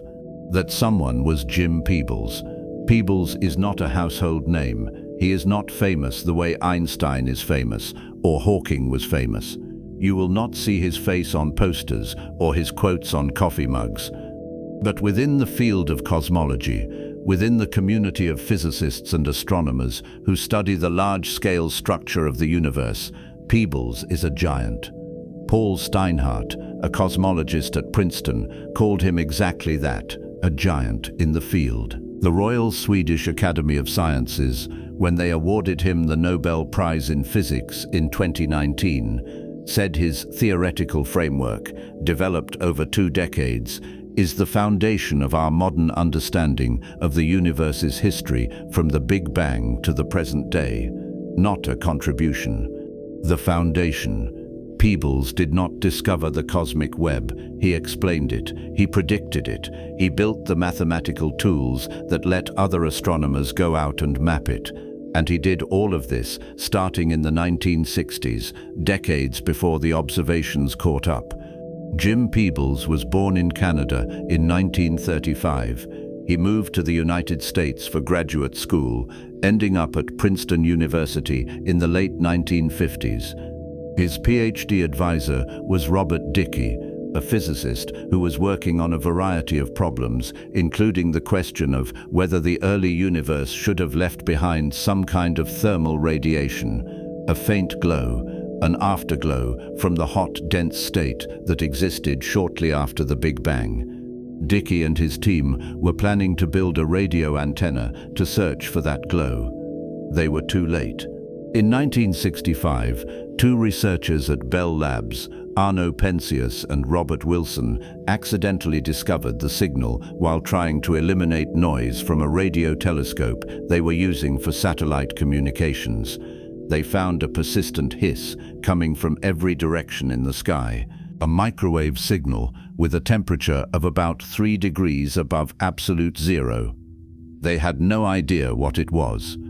Dicke's team realized immediately what it was: the cosmic microwave background, the leftover radiation from the Big Bang, the smoking gun that the universe had been hot and dense and had been expanding ever since. Peebles was a junior researcher at the time, a postdoc, and Dicke handed him a problem. If the cosmic microwave background is real, if the early universe was a hot plasma cooling as space expanded, what should we be able to predict about the composition of that early universe? Specifically, what elements should have formed? Hydrogen, obviously. Hydrogen is the simplest element. 1 proton, 1 electron. It would have been everywhere. But what about helium? What about lithium? What about deuterium? The heavy isotope of hydrogen with an extra neutron in the nucleus. If you start with a hot plasma of protons, neutrons and electrons, and you let it cool, nuclear reactions should happen. Protons and neutrons should fuse into helium nuclei. Some should fuse into deuterium. A tiny amount should fuse into lithium. The exact ratios depend on the temperature, the density, and how fast the universe was expanding at the time. Peebles did the calculation. He used the measured temperature of the cosmic microwave background, about 3 Kelvin, and worked backward. He estimated the densities. He estimated the expansion rate. He predicted the primordial abundances of light elements. And when astronomers went out and measured those abundances in the oldest stars and gas clouds they could find, the numbers matched. Not perfectly. Early measurements are always rough, but close enough. Close enough to confirm that the calculation was on the right track. That was Peebles' first major contribution, connecting the cosmic microwave background to Big Bang nuclear synthesis, turning the faint microwave hiss into a tool for understanding the first few minutes of the universe. But that was just the beginning, because the cosmic microwave background is not perfectly uniform. It has fluctuations, tiny variations in temperature, 1 part in 100,000. Those fluctuations were not detected in 1965. The instruments were not sensitive enough. But theorists suspected they should be there, because if the early universe was perfectly smooth, with no density variations at all, then structure could never have formed. Gravity needs something to grab onto. It needs an initial clump, a seed, a region that's slightly denser than its surroundings. Without those seeds, you get a universe that stays smooth forever. No galaxies, no stars, no planets, no us. So the seeds had to be there. The question was how big they were, where they came from, and what they would grow into. Peebles spent the 1970s and 1980s building the theory of structure formation. He was not the only one. There were other researchers working on the problem, but Peebles was one of the most influential. He developed mathematical models describing how tiny density fluctuations in the early universe would evolve over time under the influence of gravity. How overdense regions would pull in more matter and become denser. How underdense regions would lose matter and become emptier. He calculated how long it would take for the first galaxies to form. He predicted what the distribution of galaxies should look like on large scales: clusters, filaments, voids. He worked out the statistical properties of the cosmic web before anyone had observed the cosmic web in detail. The models predicted that galaxies should not be spread evenly. They should be clumped, organized into a network, a web. In 1970, Peebles and a colleague named Jie Yu published a paper analyzing the angular power spectrum of the cosmic microwave background. That phrase sounds technical because it is technical. What it means is they calculated how the temperature fluctuations in the microwave background should vary depending on the size of the regions you're looking at. Large-scale fluctuations, small-scale fluctuations, medium-scale. Each scale tells you something different about the physics of the early universe: the density of matter, the density of radiation, the speed of sound in the primordial plasma. Peebles and Yu predicted a specific pattern, a specific shape for the power spectrum. Decades later, when satellites like the Cosmic Background Explorer, COBE, and then the Wilkinson Microwave Anisotropy Probe, WMAP, and then the Planck satellite finally measured the fluctuations in exquisite detail, the pattern matched, almost exactly. The prediction Peebles made in 1970 using pencil and paper and the limited computational tools available at the time turned out to be correct. That is not luck, that is physics, that is understanding. Peebles did not guess, he calculated. He built a model based on the known laws of gravity, thermodynamics, nuclear physics, and quantum mechanics, and the model worked. It worked so well that it became the standard framework, the baseline that every other cosmologist uses when they talk about structure formation. The technical term is the lambda cold dark matter model. Lambda for the cosmological constant, which we now associate with dark energy. Cold dark matter for the invisible mass that dominates the universe and clumps early because it does not interact with radiation. Peebles was one of the first researchers to argue that dark matter had to be cold, that it had to be made of particles moving slowly compared to the speed of light. Hot dark matter, particles moving at relativistic speeds, would smooth out structure. It would prevent galaxies from forming early enough. The universe we observe requires cold dark matter. Peebles helped establish that, and his work helped solidify the idea that galaxies, the visible structures we see, are just traces, decorations sitting inside massive invisible halos of dark matter. The halos came first, the galaxies came later. The halos are the structure, the galaxies are the lights that reveal the structure. Here is why that matters. Before Peebles and the generation of theorists he was part of, cosmology was largely qualitative, descriptive. Astronomers looked at the sky, catalogued what they saw, and tried to piece together a story. The universe is expanding, galaxies are moving apart. The further away they are, the faster they recede. Okay, the cosmic microwave background exists. It has a temperature of about 3 Kelvin. Okay, galaxies seem to be grouped into clusters. Clusters seem to be grouped into superclusters. Interesting. But none of that added up to a predictive science, a framework where you could say if the universe started this way, then it should look like this now, and here are the tests you can run to check. Peebles, along with a handful of others, built that framework. They moved cosmology from storytelling to science, from qualitative to precise. That is what the Nobel Prize recognized in 2019. Not a single discovery, not one observation, a body of work, a theoretical framework that transformed the field. The Nobel citation is worth reading carefully because it captures the scale of the contribution. Theoretical discoveries in physical cosmology, not experimental, theoretical. Peebles did not build a telescope. He did not launch a satellite. He did not take a single photograph of a distant galaxy. He sat at a desk, worked through equations, and figured out what the universe should look like if the laws of physics are correct. And then observers went out and checked, and the universe looked the way he said it should. That is the gold standard in science. Prediction followed by confirmation, theory leading observation, and Peebles did it over and over for decades.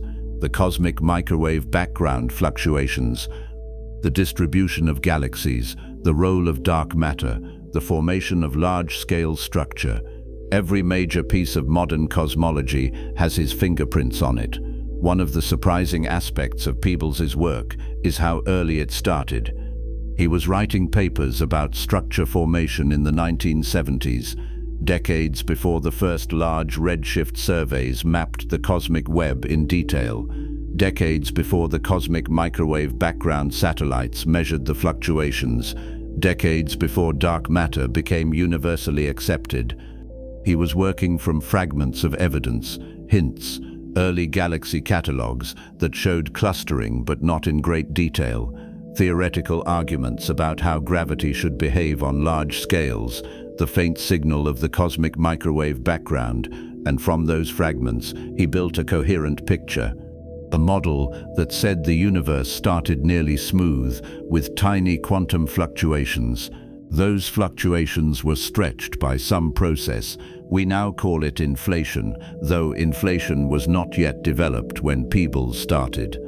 The fluctuations seeded regions of higher and lower density. Dark matter collapsed into those regions first because it did not interact with radiation. Ordinary matter followed once the universe cooled enough. Gravity pulled matter into filaments. The filaments intersected at clusters. The regions between the filaments became voids. Over billions of years, the structure we see today emerged. That is the story Peebles helped write. And it is the story every cosmology textbook teaches today. Here is another surprising fact. Peebles was an early proponent of reviving the cosmological constant, Einstein's cosmological constant. The term Einstein added to his equations of general relativity to allow for a static universe. Einstein later called it his biggest blunder after Edwin Hubble discovered that the universe is expanding. For decades, the cosmological constant was considered dead, a mistake, an unnecessary complication. But in the 1980s and 1990s, as cosmologists tried to reconcile their models with observations, the cosmological constant kept coming back. The universe seemed to be expanding faster than it should if gravity were the only force acting on it. There seemed to be something pushing space apart, dark energy. And dark energy behaves a lot like a cosmological constant. Peebles was one of the researchers who argued that maybe Einstein's blunder was not a blunder after all. Maybe the cosmological constant is real. Maybe it has a small positive value, and that value is driving the accelerated expansion of the universe. In 1998, observations of distant supernovae confirmed that the expansion is accelerating. The cosmological constant, or something very much like it, is real. Peebles had been saying that for years. He was ahead of the observations again. The picture that emerges from all of this is of a scientist who understood the universe not by looking at it directly, but by thinking about it carefully, by building models, by doing calculations, by making predictions and then waiting, sometimes for decades, for the technology to catch up and test those predictions. That kind of work requires patience. It requires confidence in the mathematics. It requires a willingness to be wrong, because most theoretical predictions are wrong. Most models fail, but Peebles' models did not fail. They worked, and they worked because they were built on solid physics, on the laws of gravity and thermodynamics and quantum mechanics, on the principle that the universe is comprehensible, that it follows rules, that if you understand the rules and apply them carefully, you can figure out what happened, what is happening, and what will happen. Paul Steinhardt, the Princeton cosmologist who called Peebles a giant, also said that Peebles moved our understanding of the hot, expanding universe from qualitative to precise. That is the key word, precise. Cosmology before Peebles was vague, broad strokes. The universe is big, it is old, it is expanding. After Peebles, cosmology became quantitative. The universe is 13.8 billion years old. It is expanding at roughly 70 kilometers per second per megaparsec. It is 5% ordinary matter, 27% dark matter, and 68% dark energy. The cosmic microwave background has a temperature of 2.725 Kelvin. The density fluctuations in the microwave background have an amplitude of about 1 part in 100,000. Those are not guesses, those are measurements. And the measurements match the predictions that came out of the framework Peebles helped build. So when we talk about the cosmic web, when we describe filaments spanning billions of light years, clusters weighing 1,000,000 billion suns, voids 300 million light years across, we are talking about structures that exist because the universe started with quantum fluctuations, because dark matter collapsed early, because gravity amplified small differences into large differences, because ordinary matter followed the dark matter scaffolding, because stars formed inside the densest regions, because galaxies lit up along the filaments, because the voids drained and expanded. That entire chain of events, that entire story, rests on a theoretical framework, and Peebles is the person who did more than anyone else to build that framework. He did not build it alone. Science is collaborative. There were dozens of other researchers contributing pieces, but Peebles was central. He was the architect, not of the universe, of our understanding of the universe. The Nobel Prize in 2019 recognized that. Peebles received half of the prize. The other half went to Michel Mayor and Didier Queloz for the discovery of the first exoplanet orbiting a sun-like star.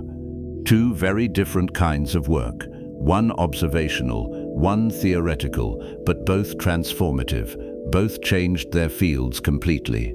Mayer and Queloz showed that planets exist around other stars and opened up an entirely new area of astronomy. Peebles showed that the universe has a history, a structure, and a set of rules we can understand, and he did it without touching a telescope. There is something profound about that. The cosmic web, the largest structure in the universe, was understood theoretically before it was observed in detail. The predictions came first, the data came later, and the data confirmed the predictions. That is science at its best. That is what separates science from storytelling. You do not just describe what you see, you explain why you see it. You build a model, you test the model. And if the model works, you use it to predict what you have not seen yet, and then you go look.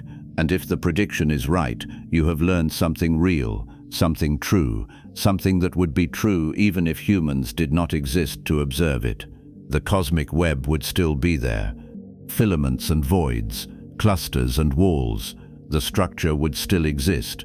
We just would not know about it. Peebles helped us know about it. He gave us the language to describe it, the mathematics to model it, the framework to understand it. And here is the part that ties everything together. The cosmic web is not just a pattern in space, it is a pattern in time, a fossil record. Every filament, every cluster, every void is a piece of evidence pointing back to the early universe, to the quantum fluctuations, to the seeds. The web we see today is the endpoint of a process that started 13.8 billion years ago, and we can read that history. We can trace it backward. We can look at the cosmic microwave background and see the seeds. We can look at the distribution of galaxies and see how those seeds grew. We can run simulations and watch the process unfold in fast forward, billions of years compressed into seconds. And the simulations match the observations because the framework works, because Peebles and the others who built the framework got the physics right. That is the achievement. That is why the Nobel Prize mattered, not because Peebles discovered something new. He did not discover the cosmic web. Observers discovered it. Survey teams, telescope builders, the people who spent years mapping redshifts and measuring distances and cataloging galaxies. They did the hard observational work, but Peebles explained what they were seeing. He told them what to look for. He predicted the pattern before the pattern was fully mapped, and when the pattern emerged, it looked exactly the way the theory said it should. Filaments, voids, nodes, walls. A web woven by gravity acting on the invisible scaffolding of dark matter, pulling ordinary matter into the densest regions, lighting up as stars and galaxies, leaving the voids behind as empty reminders of where the matter came from. The timeline is worth recapping because it shows how science builds. 1965, the cosmic microwave background is discovered. 1970, Peebles and Yu predict the angular power spectrum. 1981, the Boots void is discovered, showing that the universe has enormous empty regions. 1980s, the first large redshift surveys map the three-dimensional distribution of galaxies and reveal the cosmic web. 1992, the COBE satellite detects fluctuations in the cosmic microwave background for the first time. 2001, the WMAP satellite measures those fluctuations in detail and confirms the predictions. 2013, the Planck satellite refines the measurements even further. 2014, Lanika is mapped, revealing our local flow basin. 2019, Peebles wins the Nobel Prize for the theoretical framework that made all of this understandable. 60 years from discovery to full characterization, and at the center of it, anchoring the entire story, a set of equations and models that said, this is how the universe works. This is how structure forms. This is what you should see if you look carefully enough. So we have traveled from quantum foam to cosmic web. From fluctuations smaller than an atom to structures spanning billions of light years, from the first fraction of a second after the Big Bang to the present day, from invisible dark matter to visible galaxies lighting up the filaments, from the seeds in the cosmic microwave background to the voids and clusters we observe today. And through it all, the story has been held together by a framework, a theory, a set of predictions that worked. That is what Peebles gave us, not answers to every question. There are still mysteries. We do not know what dark matter is made of. We do not know what dark energy is. We do not know why the initial fluctuations had the amplitude they did. We do not know whether inflation really happened or whether something else stretched the fluctuations, but we know the shape of the universe. We know how it built itself. We know that the cosmic web is not an accident. It is the inevitable result of gravity acting on a universe that started almost smooth, but not quite. And that knowledge, that framework, is the foundation of modern cosmology. It is the architecture of everything, not the universe itself, our understanding of the universe. And Jim Peebles is the person who built that architecture, one equation at a time, one prediction at a time, one careful calculation at a time, over decades, patiently, precisely, until the picture was complete, until the observations caught up, until the cosmic web revealed itself exactly the way the theory said it would. That is science, that is cosmology. And that is why, when you look up at the night sky and think about the filaments and the voids and the clusters and the flow and the structure spanning 90 billion light years, you are seeing not just the universe, you are seeing the triumph of human understanding. The proof that we can figure this out, that we can look at a few dots of light in the sky and work backward to the first moments after the Big Bang. That we can predict what we have never seen and then go look and find it waiting for us. The cosmic web built itself, but we built the map, and Peebles drew the first lines. So here we are, standing on a small planet orbiting an average star in an unremarkable galaxy that sits inside a flow basin draining toward a gravitational valley we can barely see, inside a void that might be biasing our measurements, inside a web that spans the entire observable universe. 93 billion light-years of structure woven from quantum noise, stretched by an event that lasted less than a trillionth of a second, built by invisible matter we have never directly detected, carved into shape by a force we have known about for centuries but still do not fully understand. Gravity, just gravity, pulling things together, amplifying tiny differences, turning whispers into shouts, turning one part in 100,000 ripples into filaments 10 billion light-years long. The cosmic web is not a design, it is not a plan, it is not evidence of intention. It is what happens when you start with almost nothing and let physics run for 13.8 billion years. Quantum fluctuations, dark matter, gravity, time. Those four ingredients built everything. Every galaxy you have ever seen, every star, every planet, every atom in your body. All of it assembled itself, following rules, obeying laws, collapsing along invisible scaffolding laid down before the first photon ever traveled freely through space. And the strangest part, the part that should keep you awake at night, is that we figured it out. A species that has been doing science for maybe 400 years, that has known other galaxies exist for barely a century, that only discovered the cosmic microwave background 60 years ago, managed to trace the entire history of structure formation from quantum foam to cosmic web. We mapped it, we modeled it, we predicted it before we saw it, and we were right. The universe built itself like a web because that is what gravity does to a nearly smooth universe. It threads it, it weaves it, it carves out voids and strings together filaments and gathers everything at the nodes.